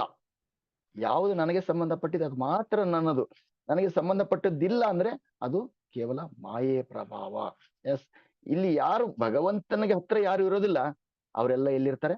ಮಾಯಾಶಕ್ತಿಯ ಪ್ರಭಾವದಲ್ಲಿರ್ತಾರೆ. ಭಗವಂತನ ಹತ್ರ ಯಾರು ಇರ್ತಾರೆ? ಅವರು ಮಾಯಾಶಕ್ತಿಯ ಪ್ರಭಾವಕ್ಕೆ ಒಳಗಾಗಿರೋದಿಲ್ಲ. ಎಲ್ಲರನ್ನೂ ನಾವು ನೋಡ್ಬೋದು. ಈ ಬೆಳಿಗ್ಗೆ ಕ್ಲಾಸ್ ಮುಗಿದ ತಕ್ಷಣ ಭಗವಂತನ ಸೇವೆಯಲ್ಲಿ ಇರ್ತೀವಿ, ಕ್ಲಾಸ್ ಮುಗಿದ ತಕ್ಷಣ ನಾವೇನ್ ಮಾಡ್ತೀವಿ? ಕೆಲವೊಂದು ವಿಚಾರಗಳು ಭೌತಿಕ ಆಸೆಗಳಿಗೆ ಹೋಗ್ಬಿಡ್ತೀವಿ, ಅಲ್ಲಿ ಹೋಗ್ತೀವಿ, ಮಾಯಾ ಲೋಕಕ್ಕೆ ಹೋಗ್ಬಿಡ್ತೀವಿ. ಅದಕ್ಕೆ ಭಗವಂತ ತಿಳಿಸಿ ಹೇಳ್ತಾ ಇದ್ದಾನೆ, ಯಾರು ನನಗೆ ಸಂಬಂಧಪಟ್ಟದ್ದು ಈ ಲೋಕದಲ್ಲಿ ಇದೆ ಅಂದ್ರೆ ಅದು ಕೇವಲ ನಂದು, ಉಳಿದದ್ದು ಯಾವುದು ನನಗೆ ಸಂಬಂಧಪಟ್ಟದ್ದಿಲ್ಲ ಅಂದ್ರೆ ಅದು ಮಾಯಾಶಕ್ತಿಯ ಪ್ರಭಾವ. ಇದನ್ನ ನೀವು ತಿಳಿದುಕೋ ಅಂತ ಹೇಳಿ ಹೇಳ್ತಾ ಇದ್ದಾರೆ ಇಲ್ಲಿ. ಅಂದ್ರೆ ತನ್ನ ಒಂದು ರೂಪ ಯಾವ ರೀತಿಯಲ್ಲಿ ಐಹಿಕ ಪ್ರಪಂಚದಲ್ಲಿ ಇರುತ್ತೆ ಅನ್ನುವಂಥ ವಿಚಾರವನ್ನ ಇಲ್ಲಿ 2ನೇ ಶ್ಲೋಕದಲ್ಲಿ ನಮಗೆ ತಿಳಿಸ್ತಾ ಇದ್ದಾರೆ. ಸೊ ಮತ್ತೆ ಮುಂದಿನ ಒಂದು ಶ್ಲೋಕದಲ್ಲಿ ಹೇಳ್ತಾ ಇದ್ದಾರೆ, ಮುಂದಿನ ಒಂದು ಶ್ಲೋಕದಲ್ಲಿ ಹೇಳ್ತಾ ಇದ್ದಾರೆ, ಯಾರು ನನ್ನ ಬಗ್ಗೆ ಆಸೆಯನ್ನ ಪಡ್ತಾರೋ, ಜಿಜ್ಞಾಸೆಯನ್ನ ಪಡ್ತಾರೋ, ನನ್ನ ಪಡಿಬೇಕು ಅಂತ ಹೇಳಿ ಯಾರು ಆಸೆಯನ್ನ ಪಡ್ತಾರೋ ಅವರು ಕೇವಲ ಬ್ಯಾರೆ ಆಗಿರ್ಲಿ, ಕೇವಲ ಭಕ್ತಿ ಸೇವೆಯಿಂದ ನನ್ನನ್ನ ಪಡಿಲಿಕ್ಕೆ ಮಾತ್ರ ಸಾಧ್ಯ ಅನ್ನುವಂಥ ವಿಚಾರವನ್ನ ಇಲ್ಲಿ ನಮಗೆ ತಿಳಿಸ್ತಾ ಇದ್ದಾರೆ. ಪ್ರತ್ಯಕ್ಷವಾಗಿರ್ಲಿ ಅಥವಾ ಪರೋಕ್ಷವಾಗಿರ್ಲಿ, ಯಾವುದೇ ದೇಶ ಕಾಲ ಏನೇ ಇರ್ಲಿ ಸಹ ಅಂತ ಕಾಲದಲ್ಲಿ ನನ್ನ ಪಡಿಬೇಕಂದ್ರೆ ಅಂತವ್ರು ಭಕ್ತಿ ಸೇವೆಯಲ್ಲಿ ಇದ್ರೆ ಮಾತ್ರ ಪಡಿಲಿಕ್ಕೆ ಸಾಧ್ಯ ಅನ್ನುವಂಥ ವಿಚಾರವನ್ನ ಅಲ್ಲಿ ತಿಳಿಸ್ತಾ ಇದ್ದಾರೆ. ಅಂದ್ರೆ ಭಕ್ತಿಯನ್ನ ಮಾಡ್ಲಿಕ್ಕೆ ಯಾವ್ದಾದ್ರು ಒಂದು ಸಮಯ ಅಂತಕ್ಕಂಥದ್ದು ಇದೆಯಾ? ಯಾವ್ದಾದ್ರು ಒಂದು ಸ್ಥಳ ಅಂತಕ್ಕಂಥದ್ದು ಇದೆಯಾ? ಅಥವಾ ದೇಶ ಕಾಲ ಪಾತ್ರ, ಅದಕ್ಕೆ ಯಾವುದು ಬರಲ್ಲ. ಎಲ್ಲಿ ಆದ್ರೂ ಭಕ್ತಿ ಮಾಡ್ಬೋದು, ಭಗವಂತನ ನೆನ್ಸ್ಕೊಳ್ಳೋದು ಎಲ್ಲಿಯಾದ್ರೂ ಭಗವಂತನ ನೆನ್ಸ್ಕೊಳ್ಬಹುದು, ಭಗವಂತನ ಸೇವೆಯನ್ನ ಮಾಡ್ಬೋದು. ಮನೆಯಲ್ಲಿ ಇರ್ಲಿ, ಹೊರಗಡೆ ಇರ್ಲಿ, ಬೀದಿಯಲ್ಲಿ ಇರ್ಲಿ, ನಾವ್ ಇನ್ನೊಂದ್ ಕಡೆ ಹೋಗ್ತಾ ಇರ್ಲಿ, ಯಾವ್ದೇ ಕೆಲಸ ಮಾಡ್ತಾ ಇರ್ಲಿ, ಏನೇ ಮಾಡ್ತಾ ಇರ್ಲಿ, ಏನೇ ಮಾಡ್ಬೇಕಾದ್ರೂ ಸಹ ಭಗವಂತನ ನೆನ್ಸ್ಕೊಂಡು ಭಕ್ತಿಯಿಂದ ಭಗವಂತನ ನೆನ್ಸ್ಕೊಳ್ಳುವಂತ ಕಾರ್ಯ ಏನಿದೆ ಅದು ದೇಶ ಕಾಲ ಪಾತ್ರ ಎಲ್ಲಿ ಇದ್ರೂ ಸಹ ಅಂತ ಭಕ್ತಿಯಿಂದ ಮಾತ್ರ ನನ್ನನ್ನು ಹೋಲಿಸ್ಕೊಳ್ಳಿಕ್ಕೆ ಸಾಧ್ಯತೆ ಇದೆ ಅನ್ನುವಂಥ ವಿಚಾರವನ್ನ ಇಲ್ಲಿ ಭಗವಂತ ಬ್ರಹ್ಮಾಜಿಗೆ ತಿಳಿಸ್ತಾ ಇದ್ದಾನೆ. ಅದಕ್ಕೆ ಯಾವುದೇ ರೀತಿ ಬಡವ ಇರ್ಲಿ, ಶ್ರೀಮಂತ ಇರ್ಲಿ, ಅವನಿಗೆ ಎಂತಾರು ಏನೇ ಇರ್ಲಿ, ಭಕ್ತಿ ಮಾಡ್ಲಿಕ್ಕೆ ಅವನಿಗೆ ಯಾವುದೇ ರೀತಿ ಅರ್ಹತೆ ಅನ್ನೋದು ಬೇಕಾಗಿಲ್ಲ. ಅದನ್ನ ಈಸಿಯಾಗಿ ಮಾಡಿಬಹುದು. ಅದರಿಂದ ಮಾತ್ರ ನನ್ನ ಪಡ್ಕೊಳ್ಳಿಕ್ಕೆ ಸಾಧ್ಯತೆ ಇದೆ, ಬೇರೆ ಯಾವುದರಿಂದನೂ ಸಹ ಸಾಧ್ಯತೆ ಇಲ್ಲ ಅನ್ನುವಂಥ ವಿಚಾರವನ್ನ ನಮ್ಗೆ ಇಲ್ಲಿ ತಿಳಿಸ್ತಾ ಇದ್ದಾರೆ. ಯಾಕಂದ್ರೆ ಯೋಗದಲ್ಲೇ ನಾವು ನೋಡೋದು, ಯೋಗ ಅಂದ್ರೆ ಮೊದಲು ಏನು? ಯೋಗ ಅಂದ್ರೆ ಭಗವಂತನ ಜೊತೆಗೆ ನಮ್ಮನ್ನ ಕೂಡಿಸ್ತಕ್ಕಂಥದ್ದು ಯೋಗ. ಓಕೆ, ಅದ್ರಲ್ಲಿ ಬೇಕಾದಷ್ಟಿದಾವೆ. ಕರ್ಮ ಯೋಗ ಇದೆ, ಜ್ಞಾನ ಯೋಗ ಇದೆ, ಧ್ಯಾನ ಯೋಗ ಇದೆ, ರಾಜಯೋಗ ಇದೆ, ಭಕ್ತಿ ಯೋಗ ಇದೆ, ಎಲ್ಲ ಇದೆ. ಆದ್ರೆ ಕೇವಲ ಭಕ್ತಿ ಯೋಗದಿಂದ ಮಾತ್ರ ಭಗವಂತನ ಪಡಿಲಿಕ್ಕೆ ನಮಗೆ ಸಾಧ್ಯತೆ ಇದೆ. ಇನ್ನು ಕರ್ಮಯೋಗ ನಾವು ಮಾಡ್ಬೇಕಾದ್ರೆ ನೋಡ್ಬೋದು, ಎಷ್ಟೋ ಕೆಲಸಗಳನ್ನ ನಾವು ಮಾಡ್ಬೇಕಾಗುತ್ತೆ, ಕರ್ಮಗಳನ್ನ ನಾವು ಯಾವ್ದಾದ್ರು ಹೋಮ ಮಾಡ್ಬೇಕಾದ್ರೆ ಎಂತ ಎಲ್ಲವನ್ನು ತಗೊಂಡ್ಬರ್ಬೇಕು, ನಾವು ಮಾಡ್ಬೇಕು. ಆ ಒಂದ್ ತುಪ್ಪ ತರ್ಬೇಕು, ಇನ್ನೊಂದ್ ತರ್ಬೇಕು, ಎಲ್ಲವನ್ನು ತಂದು ನಾವು ಮಾಡ್ಬೇಕು, ಅವೆಲ್ಲ ಕರ್ಮಗಳನ್ನ ಮಾಡ್ಬೇಕು. ಸೊ ಇನ್ನು ಜ್ಞಾನ ಯೋಗ ಪಡಿಬೇಕಂದ್ರೆ ಅವ್ನು ಬುದ್ಧಿವಂತನಾಗಿರ್ಬೇಕು, ಬರ್ಲಿಕ್ ಬರ್ಬೇಕು, ಅವನ್ನೆಲ್ಲ ಮಾಡ್ಬೇಕಂದ್ರೆ ಅವನು ಜ್ಞಾನ ಯೋಗಿ ಆಗ್ಬೇಕು. ಸೊ ಮುಂದೆ ಧ್ಯಾನ ಯೋಗ ಮಾಡ್ಬೇಕಂದ್ರೆ ನಾವು ಹಿಮಾಲಯ ಪರ್ವತಕ್ಕೆ ಹೋಗ್ಬೇಕು ಅಥವಾ ಇನ್ನೊಂದ್ ಕಡೆಗೆ ಹೋಗ್ಬೇಕು, ಅಲ್ಲೆಲ್ಲ ಅವ್ರ ತಂದೆ ಅಂತ ಒಂದು ರೂಲ್ಸ್ ರೆಗ್ಯುಲೇಷನ್ ಬಹಳ ಇದೆ. ಸೊ ಅದನ್ನ ನಾವು ಮಾಡ್ಬೇಕು. ಸೊ ಇನ್ನು ರಾಜಯೋಗ ಅವೆಲ್ಲವೂ ಏನಿದಾವೆ ಇವೆಲ್ಲದಕ್ಕಿಂತ ಮುಖ್ಯವಾಗಿರ್ತಕ್ಕಂಥದ್ದು ಯಾವ್ದ್ರಿಂದನೂ ಭಗವಂತ ಒಲಿಯೋದಿಲ್ಲ. ಕೇವಲ ಭಕ್ತಿ ಯೋಗ ಮಾಡಿದ್ರೆ ಮಾತ್ರ ಭಗವಂತ ಒಲಿತಾನೆ. ಈ ವಿಚಾರವನ್ನ ಬ್ರಹ್ಮಾಜಿಗೆ ಇಲ್ಲಿ ಭಗವಂತ ತಿಳಿಸ್ಕೊಡ್ತಾ ಇದ್ದಾನೆ. ಯಾಕೆ ತಿಳಿಸ್ಕೊಡ್ತಾ ಇದ್ದಾನೆ ಅಂದ್ರೆ, ಇಲ್ಲಿ ನಾನು ಒಡೆಯ ಎನ್ನುವಂಥದ್ದು ನನ್ನ ಮನಸ್ಸಲ್ಲಿ ಅಹಂಕಾರ ಬರದೇ ಇರ್ಲಿ ಭಗವಂತ ಅಂತ ಇಲ್ಲಿ ಕೇಳ್ಕೊಳ್ತಾ ಇದ್ದಾನಲ್ಲ, ಅದಕ್ಕೆ ತಿಳಿಸಿ ಹೇಳುವಂತ ಒಂದು ಪ್ರಯತ್ನವನ್ನ ಇಲ್ಲಿ ಭಗವಂತ ಮಾಡ್ತಾ ಇದ್ದಾನೆ. ಸೊ ಇಂಥ ಭಕ್ತಿ ಯೋಗದಲ್ಲಿ ನೀನು ಮುಂದುವರೆದ್ರೆ ಮಾತ್ರ ನಿನಗೆ ಅದು ಯಾವುದು ತಟ್ಟೋದಿಲ್ಲ ಅನ್ನುವಂಥ ವಿಚಾರವನ್ನ ಇಲ್ಲಿ ತಿಳಿಸ್ತಾ ಇದ್ದಾರೆ. ಸೊ ಮುಂದೆ ಇದು ಸುಮಾರು 10 ಪೇಜ್ಗಳಿದಾವೆ. ಸೊ ಇಲ್ಲಿ ಹೇಳ್ತಾ ಇದ್ದಾರೆ, ಅದಕ್ಕೆ ಯಾರು ಎಂತ ವಿದ್ಯಾವಂತನೇ ಆಗಿರ್ಲಿ, ಅವನ್ ಏನೇ ಆಗಿರ್ಲಿ, ಅಂತವನು ಭಕ್ತನಾಗಿರದಿದ್ರೆ ನರಾಧಮ ಅಂತ ಹೇಳ್ತಾ ಇದಾರೆ. ಅವನು ವಿದ್ಯಾವಂತ ಆಗಿರ್ಲಿ, ಶ್ರೀಮಂತ ಆಗಿರ್ಲಿ, ಏನೇ ಆಗಿರ್ಲಿ, ಭಕ್ತನಾಗಿಲ್ಲ, ಭಗವಂತನ ಸೇವೆಯನ್ನ ಮಾಡ್ತಾ ಇಲ್ಲ ಅಂದ್ರೆ ಅಂತವನು ಅಧಮ ಅಂತೇಳಿ ಇಲ್ಲಿ ಹೇಳ್ತಾ ಇದ್ದಾರೆ. ಸೊ ಹಾಗಾಗಿ ಯಾರೇ ಇದ್ರು ಸಹ ಭಕ್ತಿ ಸೇವೆಯಲ್ಲೇ ಮುಂದುವರಿಬೇಕು ಅನ್ನುವಂತ ವಿಚಾರವನ್ನ ನಮ್ಗಿಲ್ಲಿ ತಿಳಿಸ್ತಾ ಇದ್ದಾರೆ. ಸೊ ಈಗ ಹೇಳ್ತಾ ಇದ್ರೆ, ಏ ಬ್ರಹ್ಮನೇ, ಚಿತ್ತಾಗ್ರತೆಯಿಂದ ಈ ಸಿದ್ಧಾಂತವನ್ನು ಅನುಸರಿಸು. ಯಾವ ಗರ್ವವು ಭಾಗಶಃ ಪ್ರಳಯದಲ್ಲಾಗಲಿ ಅಥವಾ ಅಂತಿಮ ಪ್ರಳಯದಲ್ಲಾಗಲಿ ನಿನ್ನನ್ನು ಪ್ರಕ್ಷುಬ್ಧಗೊಳಿಸುವುದಿಲ್ಲ ಅಂತ ಹೇಳ್ತಾ ಇದ್ರೆ, ಈ ಒಂದು ಪರಿಕಲ್ಪನೆಯನ್ನು ನೀರು ಭಕ್ತಿ ಸೇವೆಯಲ್ಲಿ ನೀನು ಮುಂದಿರು. ಆ ರೀತಿಯಲ್ಲಿ ಮಾತ್ರ ನೀನು ಜಗತ್ತಿನ ಸೃಷ್ಟಿಯನ್ನ ಮಾಡ್ತಾ ಇರು. ಆವಾಗ ಈ ಜಗತ್ತು ಸೃಷ್ಟಿಯಾಗಿರ್ಲಿ ಅಥವಾ ಅಂತ್ಯ ಆಗಿರ್ಲಿ, ಪ್ರಳಯ ಆಗಿರ್ಲಿ, ಯಾವ ಸಂದರ್ಭದಲ್ಲೂ ಸಹ ನೀನು ವಿಚಲಿತನ ಆಗೋದಿಲ್ಲ. ಒಂದೇ ರೀತಿಯಲ್ಲಿ ನೀನ್ ಇರ್ತೀಯ. ಇದನ್ನೊಂದೇ ಜ್ಞಾನವನ್ನು ನೀನು ಪಡೆದುಕೊಂಡು ನೀನು ಜಗತ್ತಿನ ಸೃಷ್ಟಿಯಲ್ಲಿ ನೀನು ಮುಂದುವರಿ ಅಂತೇಳಿ ಇಲ್ಲಿ ಭಗವಂತ ಏನ್ ಮಾಡ್ತಾ ಇದ್ದಾನೆ, ಬ್ರಹ್ಮಾಜಿಗೆ ಆಶೀರ್ವಾದವನ್ನ ಮಾಡ್ತಾ ಇದ್ದಾನೆ. ಸೊ ಹೀಗೆ ಶುಕಮುನಿಗಳು ಪರೀಕ್ಷಿತ ಮಹಾರಾಜರಿಗೆ ಹೇಳ್ತಾರೆ, ದೇವೋತ್ತಮ ಪರಮಪುರುಷನಾಗಿರ್ತಕ್ಕಂಥ ಹರಿಯು ತನ್ನ ದಿವ್ಯ ರೂಪದಲ್ಲಿ ಕಾಣಿಸಿಕೊಂಡ ಬಳಿಕ ಬ್ರಹ್ಮದೇವನಿಗೆ ಉಪದೇಶ ಮಾಡಿ ಅದೃಷ್ಟನಾದನು. ಈ ರೀತಿ ಬ್ರಹ್ಮದೇವನಿಗೆ ಭಗವಂತ ಉಪದೇಶವನ್ನ ಮಾಡಿ ಅದೃಶ್ಯ ಆಗ್ಬಿಡ್ತಾನೆ. ಇದನ್ನು ಸುಖಮುನಿಗಳು ಹೇಳ್ತಾ ಇದ್ದಾರೆ. ಸೊ ಇದಾದ ನಂತರ ಏನ್ ಮಾಡ್ತಾನೆ, ಅದೃಶ್ಯನಾದ ನಂತರ ಭಗವಂತನಿಗೆ ಕೈ ಜೋಡಿಸಿ ಸೃಷ್ಟಿಯ ಕಾರ್ಯದಲ್ಲಿ ಬ್ರಹ್ಮದೇವ ತನ್ನ ಒಂದು ಲೋಕವನ್ನ ಸೃಷ್ಟಿ ಮಾಡ್ಲಿಕ್ಕೆ ಪ್ರಾರಂಭವನ್ನ ಮಾಡ್ತಾನೆ ಅಂತೇಳಿ ಇಲ್ಲಿ ಹೇಳ್ತಾ ಇದ್ದಾರೆ. ನೆಕ್ಸ್ಟ್ ಒಂದಾನೊಂದು ಕಾಲದಲ್ಲಿ ಧರ್ಮಗಳ ಪಿತನಾದ ಇಲ್ಲಿ ಏನ್ ಮಾಡ್ತಾನೆ, ಈ ಒಂದು ಜ್ಞಾನವನ್ನ ಏನ್ ಮಾಡ್ತಾನೆ ಬ್ರಹ್ಮದೇವ ತನ್ನ ಮಗನಾಗಿರ್ತಕ್ಕಂಥ, ಯಾರು ಬ್ರಹ್ಮದೇವರ ಮಗ ಯಾರು, ನಾರದ ಮಹರ್ಷಿಗಳು. ನಾರದ ಮಹರ್ಷಿಗಳು ಏನ್ ಮಾಡ್ತಾರೆ, ತಂದೆಗೆ ವಿಧೇಯಕರಾಗಿರ್ತಾರೆ. ಅವ್ರ ಅತಿ ಉನ್ನತವಾಗಿರ್ತಕ್ಕಂಥ ಒಬ್ಬ ಶ್ರೇಷ್ಠ ಭಕ್ತನೂ ಸಹ ಆಗಿರ್ತಾನೆ. ಸೊ ಅಂತ ನಾರದರಿಗೆ ಏನ್ ಮಾಡ್ತಾರೆ, ಇಲ್ಲಿ ಬ್ರಹ್ಮದೇವ ಈ ಉಪದೇಶವನ್ನ, ಯಾರು ಭಗವಂತನಿಂದ ಬ್ರಹ್ಮದೇವನಿಗೆ ಬಂದಿತ್ತಲ್ಲ, ಈ ಉಪದೇಶವನ್ನ ಏನ್ ಮಾಡ್ತಾರೆ, ನಾರದರಿಗೆ ಉಪದೇಶವನ್ನ ಮಾಡ್ತಾರೆ. ಸೊ ಹೀಗೆ ನಾರದರು ಏನ್ ಮಾಡ್ತಾರೆ, ಇಲ್ಲಿ ತಮ್ಮ ತಂದೆ ಸಂತುಷ್ಟ ಅಂದ್ರೆ ಭಗವಂತ ಮಹರ್ಷಿಗಳು ಸಂತೋಷಗೊಂಡು ಭಗವಂತ ಏನ್ ಮಾಡ್ತಾರೆ, ನಾರದ ಮಹರ್ಷಿಗಳು ಏನ್ ಮಾಡ್ತಾ ಇರ್ತಾರೆ, ಸಂತೋಷಗೊಳಿಸ್ತಾ ಇರ್ತಾರೆ, ತಂದೆನ ಸಂತೋಷಗೊಳಿಸ್ತಾ ಇರ್ತಾರೆ. ಸೊ ಹಾಗಾಗಿ ಇಲ್ಲಿ ಆತನಿಗೆ ಜ್ಞಾನೋದಯವನ್ನ ಇಲ್ಲಿ ಮಾಡ್ತಾರೆ ಅಂತೇಳಿ ಇಲ್ಲಿ ಹೇಳ್ತಾ ಇದ್ದಾರೆ. ನಂತರ ಇದು ಗುರು ಪರಂಪರೆಯಾಗಿ ಈ ಭಾಗವತವು ಬರ್ತಾ ಇರುತ್ತೆ. ಅಂದ್ರೆ ಇದನ್ನ ವೇದವ್ಯಾಸರಿಗೆ ನಾರದ ಮುನಿಗಳು ಏನ್ ಮಾಡ್ತಾರೆ, ಇದನ್ನ ವೇದವ್ಯಾಸರಿಗೆ ತಿಳಿಸ್ತಾ ಇದ್ದಾರೆ. ಸೊ ವೇದವ್ಯಾಸರು ಏನ್ ಮಾಡ್ತಾರೆ, ಸರಸ್ವತಿ ತಟದಲ್ಲಿ ಇಲ್ಲಿ ಭಕ್ತಿ ಯೋಗದಿಂದ ಒಂದು ಪರೀಕ್ಷಿತ ಮಹಾರಾಜರಿಗೆ ಇಲ್ಲಿ ಅದನ್ನ ತಿಳಿಸ್ತಾ ಇದ್ದಾರೆ. ಸೊ ಈ ರೀತಿಯಲ್ಲಿ ಏನ್ ಮಾಡ್ತಾರೆ, ಗುರು ಪರಂಪರೆಯಾಗಿ ಈ ಒಂದು ಜ್ಞಾನವನ್ನ ಪಡಿತಾ ಇಲ್ಲಿ ಹೋಗ್ತಾ ಇದೆ ಅನ್ನುವಂಥ ವಿಚಾರವನ್ನ ನಮ್ಗೆ ಇಲ್ಲಿ ತಿಳಿಸ್ತಾ ಇದ್ದಾರೆ. ಸೊ ಹೀಗೆ ಬ್ರಹ್ಮಾಂಡವು ದೇವೋತ್ತಮ ಪರಮ ವಿಶ್ವರೂಪ ಪ್ರಕಟವಾಯಿತು. ಈಗಾಗಲೇ ಅಂದ್ರೆ ಈ ಒಂದು ಶ್ಲೋಕಗಳಲ್ಲಿ ಹೇಳಿ ಇಲ್ಲಿಗೆ ಏನ್ ಮಾಡ್ತಾರೆ, ಒಂದು ಈ ಭಾಗವತದ 2ನೇ ಸ್ಕಂದ ಭಾಗವತ ಉತ್ತರಗಳು ಅನ್ನುವಂಥ ವಿಚಾರವನ್ನ ಇಲ್ಲಿಗೆ ಮುಗಿಸ್ತಾರೆ. ಇನ್ನೂ ಹೆಚ್ಚಿನ ವಿಚಾರಗಳನ್ನ ನಾಳೆ ಒಂದು ಶ್ಲೋಕಗಳಲ್ಲಿ ಸಹ ತಿಳಿಸುವಂತ ಒಂದು ಪ್ರಯತ್ನವನ್ನ ಸುಖಮುನಿಗಳು ಇಲ್ಲಿ ಪರೀಕ್ಷಿತ ಮಹಾರಾಜರಿಗೆ ಮಾಡ್ತಾ ಇದ್ದಾರೆ. ಹರೇ ಕೃಷ್ಣ ಮಾತಾಜಿ. ಲಾಸ್ಟ್ ಸ್ವಲ್ಪ ಫಾಸ್ಟ್ ಆಯ್ತು ಮಾತಾಜಿ, ಟೈಮ್ ಆಯ್ತು, ನನ್ಗೆ ಭಯ ಆಗ್ಬಿಡ್ತು ಮಾತಾಜಿ, ಕ್ಷಮೆ ಇರ್ಲಿ ಮಾತಾಜಿ. ಹರೇ ಕೃಷ್ಣ ಮಾತಾಜಿ. ಹರೇ ಕೃಷ್ಣ ಪ್ರಭುಜಿ, ಆದಷ್ಟು ಕವರ್ ಮಾಡಿದ್ದೀರಾ ಪ್ರಭುಜಿ. ರಾಮ ಹರೇ ರಾಮ ರಾಮ ರಾಮ ಹರೇ ಹರೇ. ಹರೇ ಕೃಷ್ಣ ಮಾತಾಜಿ, ಧನ್ಯವಾದಗಳು. ನೀವು ಭಾಗವತ ಎಷ್ಟು ಚೆನ್ನಾಗಿ ತಿಳ್ಕೊಂಡಿದ್ದೀರಾ ಪ್ರಭುಜಿ, ಎಷ್ಟು ಸ್ಪಷ್ಟವಾಗಿ ಸಂಕ್ಷಿಪ್ತವಾಗಿ ಹೇಳಿದ್ದೀರಾ ಪ್ರಭುಜಿ. ಅಪ್ಪ ಬಹಳ ಖುಷಿ ಆಯ್ತು ಪ್ರಭುಜಿ. ನಿಮ್ಮಂಥವ್ರಿಂದ ಕೇಳ್ತಾ ಇರ್ಬೇಕು ಪ್ರಭುಜಿ, ಹಂಗಾಗಿ ನಮಗೂ ಸ್ವಲ್ಪ ಗೊತ್ತಾಗುತ್ತೆ ಭಾಗವತಂ ಬಗ್ಗೆ ಏನು ಹೆಂಗೆ ಅಂತ ಪ್ರಭುಜಿ. ತುಂಬಾ ಚೆನ್ನಾಗಿ ಹೇಳಿದ್ರಿ ಪ್ರಭುಜಿ. ಹರೇ ಕೃಷ್ಣ. ಅಂದ್ರೆ ನಾವು ನಮ್ ದೇಹ ಆತ್ಮ ಅದು ನಾವು ಏನು ಅಂತ ತಿಳ್ಕೊಂಡ್ರೇನೆ ನಾವು ಆತ್ಮ ಸಾಕ್ಷಾತ್ಕಾರ ಪಡಿಯಕ್ಕಾಗೋದು, ಭಗವಂತನ ಹತ್ರಕ್ಕೆ ಹೋಗೋದು. ಭಗವಂತ ನಮ್ಮನ್ನ ಕಾಯ್ತಾ ಇರ್ತಾನಂತೆ. ಯಾವಾಗ ನನ್ ಮಕ್ಳು ನನ್ ಜೊತೆ ನನ್ ಧಾಮಕ್ಕೆ ಬರ್ತಾರೆ, ಬಂದ ತಕ್ಷಣ ತಬ್ಕೊಂತಾನಂತೆ. ಅದನ್ನೆಲ್ಲ ತುಂಬಾ ಚೆನ್ನಾಗಿ ಹೇಳಿದ್ರಿ ಪ್ರಭುಜಿ. ಮತ್ತೆ ಬ್ರಹ್ಮ ಹೆಂಗೆ ಸೃಷ್ಟಿ ಆಗ್ತಾನೆ ಕಮಲದಿಂದ, ಮತ್ತೆ ಬ್ರಹ್ಮ ಎಲ್ಲ ನೋಡ್ತಾನೆ, ಏನೂ ಅರ್ಥ ಆಗೋದಿಲ್ಲ ಬ್ರಹ್ಮನ್ಗೆ. ಅವಾಗ ನಾನು ಏನಕ್ ಬಂದಿದ್ದೀನಿ ಅನ್ನೋದು ಬ್ರಹ್ಮ ತಿಳ್ಕೊಂಡಾಗ ಅದೇ ತರ ನಾವು ತಿಳ್ಕೊಬೇಕು. ನಾವ್ ಇಲ್ಲಿ ಏನಕ್ ಬಂದಿದೀವಿ ಈ ಭೌತಿಕ ಜಗತ್ತಿಗೆ ಅಂತ ನಾವು ಆ ಪ್ರಶ್ನೆ ನಾವು ಹಾಕೊಂಡಾಗ ನಮಗೂ ಗೊತ್ತಾಗುತ್ತೆ. ನಾ ನಾವು ಭಗವಂತನ ಅಂಶ ಆಗಿರೋದ್ರಿಂದ ನಾವು ಹೋಗ್ಲೇಬೇಕು, ಈ ಮಾಯಾಯಿಂದ ಬಿಡಿಸ್ಕೊಂಡು ಹೋಗ್ಬೇಕು ಅನ್ನೋದು ಒಂದು ನಮ್ಗೆ ಅರಿವಿರ್ಬೇಕು ಅನ್ನೋದು ಚೆನ್ನಾಗಿ ತಿಳಿಸ್ಕೊಟ್ರಿ ಪ್ರಭುಜಿ. ಮತ್ತೆ ಬ್ರಹ್ಮ 1,000 ವರ್ಷ ತಪಸ್ ಮಾಡ್ತಾನಂತೆ. ಹಂಗಾಗಿ Yes, ma'am. ನಮ್ಗೆ ತಪಸ್ ಅನ್ನೋದು ಒಂದು ಮುಖ್ಯವಾದ ಅಂಶ ಅನ್ನೋದು ಇಲ್ಲಿ ಗೊತ್ತಾಯ್ತು ಪ್ರಭುಜಿ. ನಾವು ಸುಮ್ನೆ ಭಗವಂತನ ಧಾಮಕ್ಕೆ ಹೋಗ್ತೀವಿ ಅಂದ್ರೆ ಸುಳ್ಳು ಪ್ರಭುಜಿ. ನಾವು ಭಗವಂತನ ಹತ್ರಕ್ ಹೋಗ್ಬೇಕಂದ್ರೆ ನಾವು ಏನಾದ್ರೂ ಒಂದು ಕಠಿಣ ತಪಸ್ಸು ಮಾಡಿದ್ರೇನೆ ಹೋಗಕ್ಕಾಗೋದು. ಆ ಖಂಡಿತ ತರ ತಿಳ್ಕೊಬೇಕಂದ್ರೆ ಒಂದು ಗುರುಗಳ ಅವಶ್ಯಕತೆನೂ ನಮ್ಗಿರ್ಬೇಕು ಪ್ರಭುಜಿ. ಗುರುಗಳ ಖಂಡಿತ. ಮುಖಾಂತರ ನಾವು ಅದನ್ನ ಮಾಡಕ್ ಸಾಧ್ಯ ಆಗುತ್ತೆ. ಹಂಗಾಗಿ ಬ್ರಹ್ಮ ಇದನ್ನೆಲ್ಲ ಹೆಂಗಾಯ್ತು ಏನಾಯ್ತು ಅಂತ ಎಲ್ಲ ಸೃಷ್ಟಿ ಎಲ್ಲ ನೋಡ್ತಾನೆ. ಆಗ ತಪಸ್ ಮಾಡ್ತಾ ಇರ್ತಾನೆ. ಆಗ ಕೃಷ್ಣ ಆ ತಪಸ್ಸಿಗೆ ಮೆಚ್ಚಿ ಬಂದು ನೀನ್ ಈ ಒಂದು ಕೆಲ್ಸ ಕೊಡ್ತಾನೆ, ಈ ಸೃಷ್ಟಿ ಮಾಡು ಅಂತ. ಹಂಗಾಗಿ ಬ್ರಹ್ಮ ಸ್ವಲ್ಪ ಸೃಷ್ಟಿ ಮಾಡ್ತಾನೆ. ಇದು ಎಲ್ಲ ತುಂಬಾ ಚೆನ್ನಾಗಿ ವಿವರಿಸಿದ್ರಿ ಪ್ರಭುಜಿ. ಅದನ್ನ ನಾರದ ಮುನಿಗೆ ಹೇಳ್ತಾರೆ, ತನ್ನ ಮಗನಾದ ನಾರದ ಮುನಿಗೆ ಹೇಳ್ತಾರೆ, ನಾರದರು ವ್ಯಾಸರಿಗೆ ಹೇಳ್ತಾರೆ. ಹಂಗೆ ಆ ಪರಂಪರೆ ಮುಂದುವರ್ತಾ ಹೋಗುತ್ತೆ ಅಂತ ಹೇಳಿದ್ರಿ ಪ್ರಭುಜಿ. ತುಂಬಾ ಧನ್ಯವಾದಗಳು ಪ್ರಭುಜಿ. ಧನ್ಯವಾದ ಪ್ರಣಾಮ. ಹರೇ ಕೃಷ್ಣ. ಧನ್ಯವಾದಗಳು ಮಾತಾಜಿ. ಹರೇ ಸರ್ ಕೃಷ್ಣ ಪ್ರಭುಜಿ ಮಾತಾಜಿ. ಕ್ಲಾಸು. ಹರೇ ಕೃಷ್ಣ. ಹರೇ ಧನ್ಯವಾದಗಳು ಕೃಷ್ಣ. ಮಾತಾಜಿ. ಯಾರಿಗಾದ್ರೂ ಏನಾದ್ರು ಕ್ವಶನ್ ಇದಾವ ಮಾತಾಜಿ? ಪ್ರಭುಜಿನ ಏನಾದ್ರು ಹೇಳ್ತೀರಾ? ಹರೇ ಕೃಷ್ಣ. ಪ್ರಭುಜಿ ಕ್ಲಾಸ್ ತುಂಬಾ ಕ್ವಶನ್ ಚೆನ್ನಾಗಿ ಹೇಳಷ್ಟು ನಾವು ಅಷ್ಟು ಇದಿಲ್ಲ ಮಾತಾಜಿ. ಪ್ರಭುಗಳು ತುಂಬಾ ಚೆನ್ನಾಗಿ ತಿಳಿಸ್ಕೊಟ್ಟಿದ್ದಾರೆ ಪ್ರಭು. ತುಂಬಾ ಧನ್ಯವಾದಗಳು ಪ್ರಭು, ಅರ್ಥೈಸ್ಕೊಟ್ಟಿದ್ದೀರಾ. ಹರೇ ಕೃಷ್ಣ. ಧನ್ಯವಾದಗಳು ಮಾತಾಜಿ. ಹರೇ ಕೃಷ್ಣ. ಲತಾ ದಾಮೋದರ್ ಮಾತಾಜಿ ನೀವೊಂದು ಕ್ಲಾಸ್ ಕೊಡಿ ಮಾತಾಜಿ, 3ನೇ ಕ್ಯಾಂಟೋದು. ಹರೇ ಕೃಷ್ಣ. ಅಧ್ಯಾಯ ಮಾತಾಜಿ. ಹೇಳ್ತೀನಿ ಮಾತಾಜಿ, ಆಮೇಲೆ ಫೋನ್ ಮಾಡ್ತೀನಿ ಮಾತಾಜಿ, ಮೆಸೇಜ್ ಆಗ್ತೀನಿ. Thank you Mataji. ಹರೇ ಕೃಷ್ಣ. ಹರೇ ಕೃಷ್ಣ. ಹರೇ ಕೃಷ್ಣ. ತುಂಬಾ ಧನ್ಯವಾದಗಳು ಪ್ರಭುಜಿ. ಹರೇ ಕೃಷ್ಣ. ಧನ್ಯವಾದಗಳು ಮಾತಾಜಿ. ಹರೇ ಕೃಷ್ಣ ಮಾತಾಜಿ. ಹರೇ ಕೃಷ್ಣ. ಈಗ ನರಸಿಂಹ ಪ್ರಣತಿ ಹಾಡ್ಬೇಕಾಗಿ ಲಲಿತಾ ಆರ್ಯನ್ ಮಾತಾಜಿ ಹಾಡ್ತೀರಾ? ಹರೇ ಕೃಷ್ಣ ಮಾತಾಜಿ. ಧನ್ಯವಾದ ಮಾತಾಜಿ. ಧನ್ಯವಾದಗಳು. ಹರೇ ಕೃಷ್ಣ. ಶ್ರೀ ನರಸಿಂಹ ಜಯ ನರಸಿಂಹ, ಜಯ ಜಯ ನರಸಿಂಹ. ಪ್ರಹ್ಲಾದೇಶ ಜಯ ಪದ್ಮ ಮುಖ ಪದ್ಮ ಭೃಂಗ.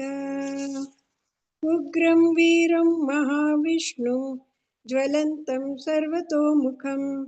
ನೃಸಿಂಹಂ ಭೀಷಣಂ ಭದ್ರಂ ಮೃತ್ಯೋರ್ಮೃತ್ಯುಂ ನಮಾಮ್ಯಹಂ. ನಮಸ್ತೆ ನರಸಿಂಹಾಯ ಪ್ರಹ್ಲಾದಲಾದದಾಯಿನೇ. ಹಿರಣ್ಯಕಾಶಿಪೋರ್ವಕ್ಷಃ ಶಿಲಟಂಕಾನಕಾಲಾಯೇ. ಇತೋ ನರಸಿಂಹ ಪರತೋ ನರಸಿಂಹ, ಯತೋ ಯತೋ ಯಾಮಿ ತತೋ ನರಸಿಂಹ. ಬಾಹಿರ್ನರಸಿಂಹ ಹೃದಯೇ ನರಸಿಂಹ. ನರಸಿಂಹಮಾದಿಂ ಶರಣಂ ಪ್ರಪದ್ಯೆ. ತವ ಕರಕಮಲವರೇ ನಾಕಂ ಅದ್ಭುತ ಶೃಂಗಂ. ದಲಿತಾ ಹಿರಣ್ಯಕಶಿಪು ತನುಭೃಂಗಂ. ಕೇಶವಧೃತ ನರಹರಿರೂಪ. ಜಯ ಜಗದೀಶ ಹರೇ, ಜಯ ಜಗದೀಶ ಹರೇ, ಜಯ ಜಗದೀಶ ಹರೇ. ಕೇಶವಧೃತ ನರಹರಿರೂಪ. ಜಯ ಜಗದೀಶ ಹರೇ, ಜಯ ಜಗದೀಶ ಹರೇ. ಜಯ ನರಸಿಂಹದೇವ್ ಜಯ ನರಸಿಂಹದೇವ್, ನರಸಿಂಹದೇವ್ ಜಯ ನರಸಿಂಹದೇವ್. ಜಯ ಪ್ರಹ್ಲಾದ್ ಮಹಾರಾಜ್, ಪ್ರಹ್ಲಾದ್ ಮಹಾರಾಜ್, ಪ್ರಹ್ಲಾದ್ ಮಹಾರಾಜ್. ಜಯ ಪ್ರಹ್ಲಾದ್ ಮಹಾರಾಜ್. ಜಯ ವಿಘ್ನ ವಿನಾಶ ಜಯ ನರಸಿಂಹದೇವ್, ವಿಘ್ನ ವಿನಾಶ ಜಯ ನರಸಿಂಹದೇವ್. ಜಯ ಲಕ್ಷ್ಮೀ ನರಸಿಂಹ ಜಯ ಅನಂತ ದೇವ್, ಲಕ್ಷ್ಮೀ ನರಸಿಂಹ ಜಯ ಅನಂತ ದೇ ಜಯ ಜಯ ಜಯ ಪ್ರಭುಪಾದ ಪ್ರಭುಪಾದ ಜಯ ಜಯ ಪ್ರಭುಪಾದ ನಿತ್ಯ ಗುರ ಹರಿ ಬೋ ನಿತ್ಯ ಗುರ ಹರಿ ಬೋ. ಹರೇ ಕೃಷ್ಣ ಮಾತಾಜಿ, ಧನ್ಯವಾದ ಮಾತಾಜಿ. ಹರೇ ಕೃಷ್ಣ ಮಾತಾಜಿ, ಹರಿ ಮಾತಾಜಿ, ತುಂಬಾ ಚೆನ್ನಾಗಿ ಹೇಳಿದ್ರ ಮಾತಾಜಿ. ಶ್ರದ್ಧಾ ಭಕ್ತಿಯಿಂದ ನಟನ ಪ್ರಣತೆ ಹಾಡಿದ ಲಲಿತಾ ಮಾತಾಜಿಗೆ ಧನ್ಯವಾದಗಳು ಮಾತಾಜಿ. ದಂಡೋತ್ ಪ್ರಣಾಮ್. ಹರೇ ಕೃಷ್ಣ. ಹರೇ ಕೃಷ್ಣ ಮಾತಾಜಿ. ಮಾತಾಜಿ, ಹರೇ ಕೃಷ್ಣ. ಹಾ ಪ್ರಭುಜಿ. ಒಂದು ಭಗವಂತ ಇನ್ನೊಂದು ವಿಚಾರ ಹೇಳ್ತಾನೆ ಮಾತಾಜಿ, ಮುಖ್ಯವಾಗಿ ಹೇಳಿ ಇದ್ರಲ್ಲಿ ಪ್ರಭು. ಏನಂದ್ರೆ ಮಾತಾಜಿ, ಈಗ ಲೋಕದಲ್ಲಿ ನೀನು ಹೇಗಿದ್ದೆ ಅಂತೇಳಿ ಬ್ರಹ್ಮಾಜಿ ಕೇಳ್ತಾನಲ್ಲ ಮಾತಾಜಿ. ಅಂದ್ರೆ ಈ ಭೌತಿಕವಾಗಿದ್ಯಾ ನೀನು ಆಧ್ಯಾತ್ಮಿಕವಾಗಿದ್ಯಾ ಹೇಗಿದ್ಯಾ ಅನ್ನೋದಕ್ಕೆ ಒಂದು ಶ್ಲೋಕದಲ್ಲಿ 35ನೇ ಶ್ಲೋಕದಲ್ಲಿ ಒಂದು ವಿವರಣೆಯನ್ನ ಕೊಡ್ತಾನೆ ಮಾತಾಜಿ. ಯಾವ ರೀತಿಯಲ್ಲಿ ಅಂದ್ರೆ, ಈ ಭಗವಂತ ಮೊದಲು ಪಂಚಭೂತಗಳನ್ನ ಸೃಷ್ಟಿ ಮಾಡ್ದ. ಅಂದ್ರೆ ಎಲ್ಲಾ ಪಂಚಭೂತಗಳು ಏನ್ ದೇಹದಲ್ಲಿ ಇದಾವೆ, ನಮ್ಮೆಲ್ಲರ ದೇಹದಲ್ಲೂ ಪಂಚಭೂತಗಳು ಇದಾವಲ್ಲ, ಆ ಒಂದು ಉದಾಹರಣೆಯನ್ನ ಭಗವಂತ ಕೊಡ್ತಾನೆ ಮಾತಾಜಿ. ಅಂದ್ರೆ ಪಂಚಭೂತಗಳಿದ್ವು ನಮ್ಮ ಲೋಕದಲ್ಲಿ, ನಾವೆಲ್ಲ ದೇಹದಲ್ಲಿ ಪಂಚಭೂತಗಳು ಇದಾವೆ. ನಂತರ ನಾವು ನಶಿಸಿದ ನಂತರ ಪಂಚಭೂತಗಳು ಇಲ್ಲೇ ಇರ್ತವೆ. ಅಂದ್ರೆ ಪಂಚಭೂತಗಳು ಇದಾವೆ ಮತ್ತೆ ಇಲ್ಲ, ಈ ರೀತಿಯಲ್ಲಿ ಭಗವಂತ ನಾನು ಇದೀನಿ ಇಲ್ಲ ಅನ್ನುವಂತ ಭಾವನೆಯನ್ನ ಕೊಡ್ತಾನೆ ಮತ್ತೆ. ಅಂದ್ರೆ ಈಗ ನಾವೆಲ್ಲ ಸೃಷ್ಟಿಯಾಗಿರೋದು ಯಾವ್ದ್ರಿಂದ? ಪಂಚಭೂತಗಳಿಂದ ಸೃಷ್ಟಿಯಾಗಿದ್ವಿ. ಸೊ ಪಂಚಭೂತಗಳಂದ್ರೆ ಇವಾಗ ಬಂದ್ವಾ? ಇಲ್ಲ, ಮೊದಲೇ ಇದ್ವು. ನಂತರ ನಾವು ದಹನವಾದ ನಂತರ ಮತ್ತೆ ಪಂಚಭೂತಗಳು ಸಹ ಇಲ್ಲೇ ಇರ್ತವೆ. ಸೊ ಈ ರೀತಿಯಲ್ಲಿ ಉದಾಹರಣೆಯನ್ನ ಇಲ್ಲಿ ಬ್ರಹ್ಮಾಜಿಗೆ ತಿಳಿಸುವಂತ ಒಂದು ಪ್ರಯತ್ನವನ್ನ ಸಹ ಭಗವಂತ ಮಾಡಿದಾನೆ ಮಾತಾಜಿ ಇಲ್ಲಿ. ಅಂದ್ರೆ ಈ ಒಂದು ಶ್ಲೋಕದಲ್ಲಿ ಮಾತಾಜಿ, ಈ ಒಂದು ಅಧ್ಯಾಯದಲ್ಲಿ 30ರಿಂದ 36ನೇ ಶ್ಲೋಕ, ಈ 6 ಶ್ಲೋಕಗಳನ್ನ ಕರೆಕ್ಟ್ ಆಗಿ ನಾವು ತಿಳ್ಕೊಂಡ್ರೆ ಸಾಕು ಮಾತಾಜಿ, ಇಡೀ ಭಾಗವತದ ಒಂದು ವಿಶ್ಲೇಷಣೆ ನಮ್ಗೆ ಸಿಗುತ್ತೆ ಮಾತಾಜಿ. ಇದರಲ್ಲಿ ಮುಖ್ಯವಾಗಿ ಅದಕ್ಕೆ ಚತುಶ್ಲೋಕಿ ಭಾಗವತ ಅಂತೇಳಿ ಇದಕ್ಕೆ ತಿಳಿಸ್ಕೊಡ್ತಾ ಇದ್ದಾರೆ ಮಾತಾಜಿ. ಇದು ಒಬ್ಬೊಬ್ಬ ಪ್ರಭುಪಾದರು 10 ಪೇಜ್ ಬರ್ದಿದ್ದಾರೆ ಮಾತಾಜಿ ಇದನ್ನ. ಸೊ ಹಾಗಾಗಿ ನಾನು ತಿಳಿಸ್ಲಿಕ್ಕೆ ಆಗ್ಲಿಲ್ಲ, ಕ್ಷಮೆ ಇರ್ಲಿ ಮಾತಾಜಿ. ಹರೇ ಕೃಷ್ಣ ಮಾತಾಜಿ, ಧನ್ಯವಾದಗಳು ಹರೇ ಮಾತಾಜಿ. ಕೃಷ್ಣ ಪ್ರಭುಜಿ. ಎಷ್ಟು ಪ್ರಭುಜಿ? 35ರಿಂದ 30ರಿಂದ 35 ಮಾತಾಜಿ. 30ರಿಂದ 35. ಹಾ ಪ್ರಭುಜಿ, ಹಾ ಮಾತಾಜಿ. ಓದ್ತೀವಿ ಪ್ರಭುಜಿ. ಹರೇ ಕೃಷ್ಣ. ಸರಿ ಮತ್ತೆ ಇಲ್ಲಿ ಸರಿ. ಬ್ರಹ್ಮ ಕೇಳ್ತಾನಲ್ಲ ಪ್ರಭುಜಿ, ಆಧ್ಯಾತ್ಮಿಕ ಲೋಕದಲ್ಲಿ ನಿಮ್ಗೆ ರೂಪ ಇಲ್ಲ ಅಂತ ಕೇಳ್ತಾರಲ್ವಾ? ಹೌದು ಮಾತಾಜಿ, ಅದಕ್ಕೆ ಅದೇ ವಿಚಾರಕ್ಕೆ ಹೇಳ್ತಾರೆ ಮಾತಾಜಿ. ನನ್ನ ರೂಪ ಹಾ. ಯಾಕಿಲ್ಲ, ಹೇಗ್ ಹುಟ್ಟಿದೀನಿ ನಾನು ಅನ್ನುವಂತ ವಿಚಾರದಲ್ಲಿ. ಅಂದ್ರೆ ಈ ಒಂದು ಪಂಚಭೂತಗಳು ಇಲ್ಲಿದಾವೆ, ಕಾಣಿಸ್ತಾ ಇದಾವೆ, ನಿಮ್ಮೆಲ್ಲ ನಮ್ಮ ಆಕಾರದಲ್ಲೇ ಕಾಣಿಸ್ತಾ ಇದಾವೆ. ಪಂಚಭೂತಗಳು ನಮ್ಮ ಆಕಾರದಲ್ಲಿ ನಮ್ಗೆ ಕಾಣಿಸ್ತಾ ಇದಾವೆ ಮಾತಾಜಿ. ಆದ್ರೂ ಪಂಚಭೂತಗಳು ಇಲ್ಲಿದ್ವಾ? ಇಲ್ಲ, ಅವು ಮೊದ್ಲೇ ಇದ್ವು, ಆದ್ರೆ ಇಲ್ಲಿದಾವೆ, ನಮ್ಮ ದೇಹದಲ್ಲಿ ಇದಾವೆ. ಮತ್ತೆ ಹೋದ ತಕ್ಷಣ ಮತ್ತೆ ಇಲ್ಲಿರ್ತಾವೆ, ಆಕಾರದಲ್ಲಿ ಕಾಣಿಸ್ತಾ ಇದೆ, ಆದ್ರೆ ಇದಿಲ್ಲ. ಇದಾವೆ ಇಲ್ಲ ಎರಡನ್ನೂ ನಾವು ಇಲ್ಲಿ ಅರ್ಥ ಮಾಡ್ಕೋಬಹುದು ಮಾತಾಜಿ. ಆ ರೀತಿಯಲ್ಲಿ ಭಗವಂತ ಲೋಕದ ಸೃಷ್ಟಿಯಲ್ಲಿ ಇದ್ದಾನೆ, ಹಾಗೆ ಇಲ್ಲ, ಕಾಣಿಸ್ತಾ ಇದ್ದಾನೆ, ಕಾಣಿಸ್ತಾ ಇಲ್ಲ. ನಮ್ಮ ಕಣ್ಣಿಗೆ ಕೃಷ್ಣ ಅನ್ನೋ ಭಾವನೆಯಲ್ಲಿ ಕಾಣ್ತಾ ಇದ್ದಾನೆ ಅಷ್ಟೇ, ಆದ್ರೆ ಆತ ಯಾವಾಗ್ಲೂ ಇದ್ದಾನೆ. ಆ ರೀತಿ ಮಾತಾಜಿ ಇರ್ಲಿ, ನಮ್ಮ ಕಣ್ಣಿಗೆ ಕಾಣೋ ಕೃಷ್ಣ ಭಾವನೆ ಕಾಣ್ತಾ ಇದೆ, ಆದ್ರೆ ಕೃಷ್ಣ ಆಲ್ರೆಡಿ ಇದ್ದಾನೆ, ಮೊದಲೇ ಇದ್ದಾನೆ ಅನ್ನುವಂತ ವಿಚಾರವನ್ನು ನಾವಿಲ್ಲಿ ಅರ್ಥ ಮಾಡ್ಕೋಬಹುದು ಮಾತಾಜಿ. ಇದು ಅಂದ್ರೆ ಇದು ಬಹಳ ಡೀಪೆಸ್ಟ್ ಮಾತಾಜಿ, ಇದು ಬಹಳ ಡೀಪೆಸ್ಟ್. ಇದು ಭಾಗವತ ಬಹಳ ಬಹಳ ಕಾಂಪ್ಲಿಕೇಟೆಡ್. ಅರ್ಥ ಮಾಡ್ಕೊಳ್ಳೋದು ಬಹಳ ಕಷ್ಟ ಇದೆ ಪ್ರಭುಜಿ. ಬಹಳ ಅಂದ್ರೆ ಕಷ್ಟ ಮಾತಾಜಿ. ಓದ್ತಾ ತಿಳ್ಕೊಬೇಕು ಪ್ರಭುಜಿ. ಇದು ಹೆಂಗಾಯ್ತು ಏನಂಗಾಯ್ತು ಅಂತ ತಿಳ್ಕೊಂತ ಇದ್ರೆ ಗೊತ್ತಾಗುತ್ತೆ ಪ್ರಭುಜಿ. ಅದು ಮತ್ತೆ ನಮ್ಮ ಮೈಂಡ್ ಬ್ರಹ್ಮ ಎಷ್ಟು ಅಹಂಕಾರ ಕೊಡ್ಬೇಡ ಅಂತ ಕೇಳ್ತಾನಲ್ವಾ ಪ್ರಭುಜಿ? ಹೌದು ಮಾತಾಜಿ, ಅಹಂಕಾರ ಖಂಡಿತ. ಕೊಡ್ಬೇಡ ಅಂತ ಕೇಳ್ತಾರೆ. ಮತ್ತೆ ಕೃಷ್ಣ ಅದನ್ನ ಕೊಡ್ತಾನೋ ಕೊಡಲ್ವಾ ಪ್ರಭುಜಿ ಅಹಂಕಾರ ಇಲ್ಲ ಅನ್ನೋದನ್ನ? ಮಾತಾಜಿ, ಇಲ್ಲ ಹೇಳ್ತಾನಲ್ಲ ಮಾತಾಜಿ, ಭಕ್ತಿ ಸೇವೆಯಿಂದ ನೀನ್ ನಿರ್ತನಾಗು ಸಾಕು. ಈ ನಾನೇನು ಜ್ಞಾನವನ್ನ ಕೊಟ್ಟಿದ್ದೀನಿ ನಿನಗೆ, ಈ ಜ್ಞಾನದಿಂದ ಲೋಕವನ್ನ ಸೃಷ್ಟಿ ಮಾಡು ನೀನು ಸಾಕು. ನೀನು ಪ್ರಳಯದಲ್ಲಾಗ್ಲಿ ಅಥವಾ ಇನ್ನೊಂದು ಸಂದರ್ಭದಲ್ಲಾಗ್ಲಿ ಹುಟ್ಲಿ, ಏನೇ ಆಗ್ಲಿ, ನಿನಗೆ ಆ ಒಂದು ಸಂದರ್ಭನೇ ಬರೋದಿಲ್ಲ ನಿನಗೆ ಅಂತೇಳಿ ಆಶ್ವಾಸನೆಯನ್ನ ಭಗವಂತ ಕೊಡ್ತಾನೆ ಮಾತಾಜಿ ಬ್ರಹ್ಮದೇವನಿಗೆ. ಮತ್ತೆ ಬ್ರಹ್ಮದೇವ ಭಕ್ತಿ ಸೇವೆ ಮಾಡ್ತಾನೆ ಇರ್ತಾನಲ್ಲ ಕೃಷ್ಣಂದು. ಮತ್ತೆ ಈ ಹೌದೌದು. ಬ್ರಹ್ಮ ವಿಮೋಚನ ಲೀಲೆಯಲ್ಲಿ ಮತ್ತೆ ಬ್ರಹ್ಮನ್ಗೆ ಹೆಂಗೆ ಅಹಂಕಾರ ಬರುತ್ತೆ ನೋಡೋಣ. ಮುಂದೆ ಬರುತ್ತೆ ಮಾತಾಜಿ, ಮುಂದೆ ಅಧ್ಯಾಯಗಳಲ್ಲಿ ಬರುತ್ತೆ ಮಾತಾಜಿ ಆ ಸರಿ ವಿಚಾರ. ಸರಿ ಆಯ್ತು. ಹರೇ ಕೃಷ್ಣ. ಹರೇ ಕೃಷ್ಣ ಮಾತಾಜಿ, ಧನ್ಯವಾದಗಳು. ಧನ್ಯವಾದಗಳು ಪ್ರಭುಜಿ. ಹರೇ ಕೃಷ್ಣ. ವಿನತಾ ಮಾತಾಜಿ, ಟೈಮ್ ಆಗಿದೆ ಮಾತಾಜಿ. ಏನಾದ್ರು ಕ್ವಶನ್ ಇತ್ತ ಮಾತಾಜಿ? ಒಂದೇ ಒಂದ್ ಸಣ್ಣ ಕ್ವಶನ್ ಮಾತಾಜಿ. ಅದ ವಿಶ್ವರೂಪ ತೋರಿಸಿದಾಗ ಕೃಷ್ಣಂಗೆ ಇಲ್ಲಿ ಹೇಳ್ದಾಗ ಮತ್ತೆ ಮೊದಲಿಗೊಂದ್ಸತಿ ಸೂರ್ಯ ಭಗವಾನ್ ಹತ್ರ ಫಸ್ಟ್ಗೆ ಹೇಳಿದ್ದೆ ಅಂತಾರಲ್ಲ, ಆವಾಗೂ ಕೃಷ್ಣನೇ ಹೇಳಿದ್ದ ಅಥವಾ ಬೇರೆ ದೇವ್ರು ಹೇಳಿರ್ತಾರ ಅನ್ನೋದೇ ಆತರ ಡೌಟ್ ನನಗೊಂದು. ಭಗವದ್ಗೀತಾ ಜ್ಞಾನ ಬೇರೆ, ಭಾಗವತಂ ಜ್ಞಾನ ಬೇರೆ ಮಾತಾಜಿ. ಅಲ್ಲ ಗೊತ್ತು, ಅದು ವಿಶ್ವರೂಪದ್ದು. ಭಗವದ್ಗೀತಾ ಜ್ಞಾನ ವಿವಸ್ವಾನನೇ ಕೊಟ್ಟಿದ್ದಾರೆ ಮತ್ತೆ, ಭಗವಂತನೇ ಮಾತಾಜಿ, ಕೃಷ್ಣನೇ ಕೊಟ್ಟಿದ್ದಾರೆ ಮಾತಾಜಿ. ಕೃಷ್ಣನೇ. ಹೌದು ಮಾತಾಜಿ. ವಿವಸ್ವಾನನೆ ಕೊಟ್ಟದ್ದು ಸೂರ್ಯದೇವನೇ ಕೊಟ್ಟದ್ದು ಭಗವಂತನೇ ಮಾತಾಜಿ. ಸೃಷ್ಟಿಯ ಮೂಲನೇ ಆತಿದ್ನಲ್ಲ ಮಾತಾಜಿ, ಇಲ್ಲಿ ಕ್ಲಿಯರ್ ಆಗಿ ಹೇಳ್ತಾ ಇದ್ದಾನೆ ಮಾತಾಜಿ. ಭಗವಂತ ತನ್ನ ಬಾಯಿಂದನೇ ಹೇಳ್ತಾ ಇದ್ದಾನೆ, ಸೃಷ್ಟಿ ಹುಟ್ಟೋದಕ್ಕಿಂತ ಮುಂಚೆ ನಾನೇ ಇದ್ದೆ, ಸೃಷ್ಟಿ ಆದ ನಂತರ ನಾನಿದ್ದೀನಿ, ನಾಳೆ ಪ್ರಳಯ ಆದ್ಮೇಲೂ ನಾನೇ ಇದ್ದೀನಿ ಅಂದ್ರೆ ಮೂಲ ಪುರುಷನೇ ಭಗವಂತನಲ್ಲ ಮಾತಾಜಿ. ಭಗವಂತನೇ ಬೋಧನೆಯನ್ನ ಮಾಡ್ತಾನೆ ಮಾತಾಜಿ ವಿವಸ್ವಾನನಿಗೆ. ಕೃಷ್ಣ ಸೂರ್ಯದೇವನ್ ಭಗವಾನಿಗೆ ಭಗವಂತನೇ ಒಂದು ಬೋಧನೆಯನ್ನ ಮಾಡ್ತಾನೆ ಮಾತಾಜಿ. ಇದನ್ನ ಕಾಲಾನಂತರ ಹೋಗ್ತಾ ಹೋಗ್ತಾ ಅದು ಅವ್ರವ್ರ ಒಂದು ಭಾವನೆಯಲ್ಲಿ ಬರಿತಾ ಬರಿತಾ ಬರಿತಾ ಹೋದಂಗೆಲ್ಲ ಅದು ಚೇಂಜ್ ಆಕತ್ತ ನಶಿಸಿ ಹೋಗುತ್ತೆ ಮಾತಾಜಿ. ಅದು ಆನಂತರ ಮತ್ತೆ ಕೃಷ್ಣನಿಗೆ ಬೋಧನೆಯನ್ನ ಮಾಡ್ತಾನೆ ಮಾತಾಜಿ. ಇದನ್ನ ಕೃಷ್ಣ ಅರ್ಜುನನಿಗೆ ಬೋಧನೆಯನ್ನ ಮಾಡ್ತಾನೆ ಮಾತಾಜಿ. ಆಮೇಲೆ ಹರೇ ಗೊತ್ತಾಯ್ತು ಕೃಷ್ಣ ಮಾತಾಜಿ. ಮಾತಾಜಿ. ಹರೇ ಕೃಷ್ಣ. ನಿಮ್ಗೆ ಏನಾದ್ರೂ ಇನ್ನೂ ಹೆಚ್ಚಿನ ಮಾಹಿತಿ ಬೇಕು ಅಂದ್ರೆ ಬೆಳಿಗ್ಗೆ ಭಗವದ್ಗೀತೆ ಕ್ಲಾಸಿಗೆ ಜಾಯಿನ್ ಆಗಿ ಮಾತಾಜಿ. ಪ್ರಭುಜಿ ಇನ್ನು ಸ್ವಲ್ಪ ತಿಳಿಸ್ಕೊಡಿ. ಹರೇ ಕೃಷ್ಣ. ಹರೇ ಕೃಷ್ಣ ಪ್ರಭುಜಿ. ತುಂಬಾ ಧನ್ಯವಾದಗಳು ಪ್ರಭುಜಿ. ಈ ಪ್ರವಚನ ಇವತ್ತು ತುಂಬಾ ಚೆನ್ನಾಗಿ ತಿಳಿಸ್ಕೊಟ್ರಿ ಪ್ರಭುಜಿ. ಹರೇ ಕೃಷ್ಣ.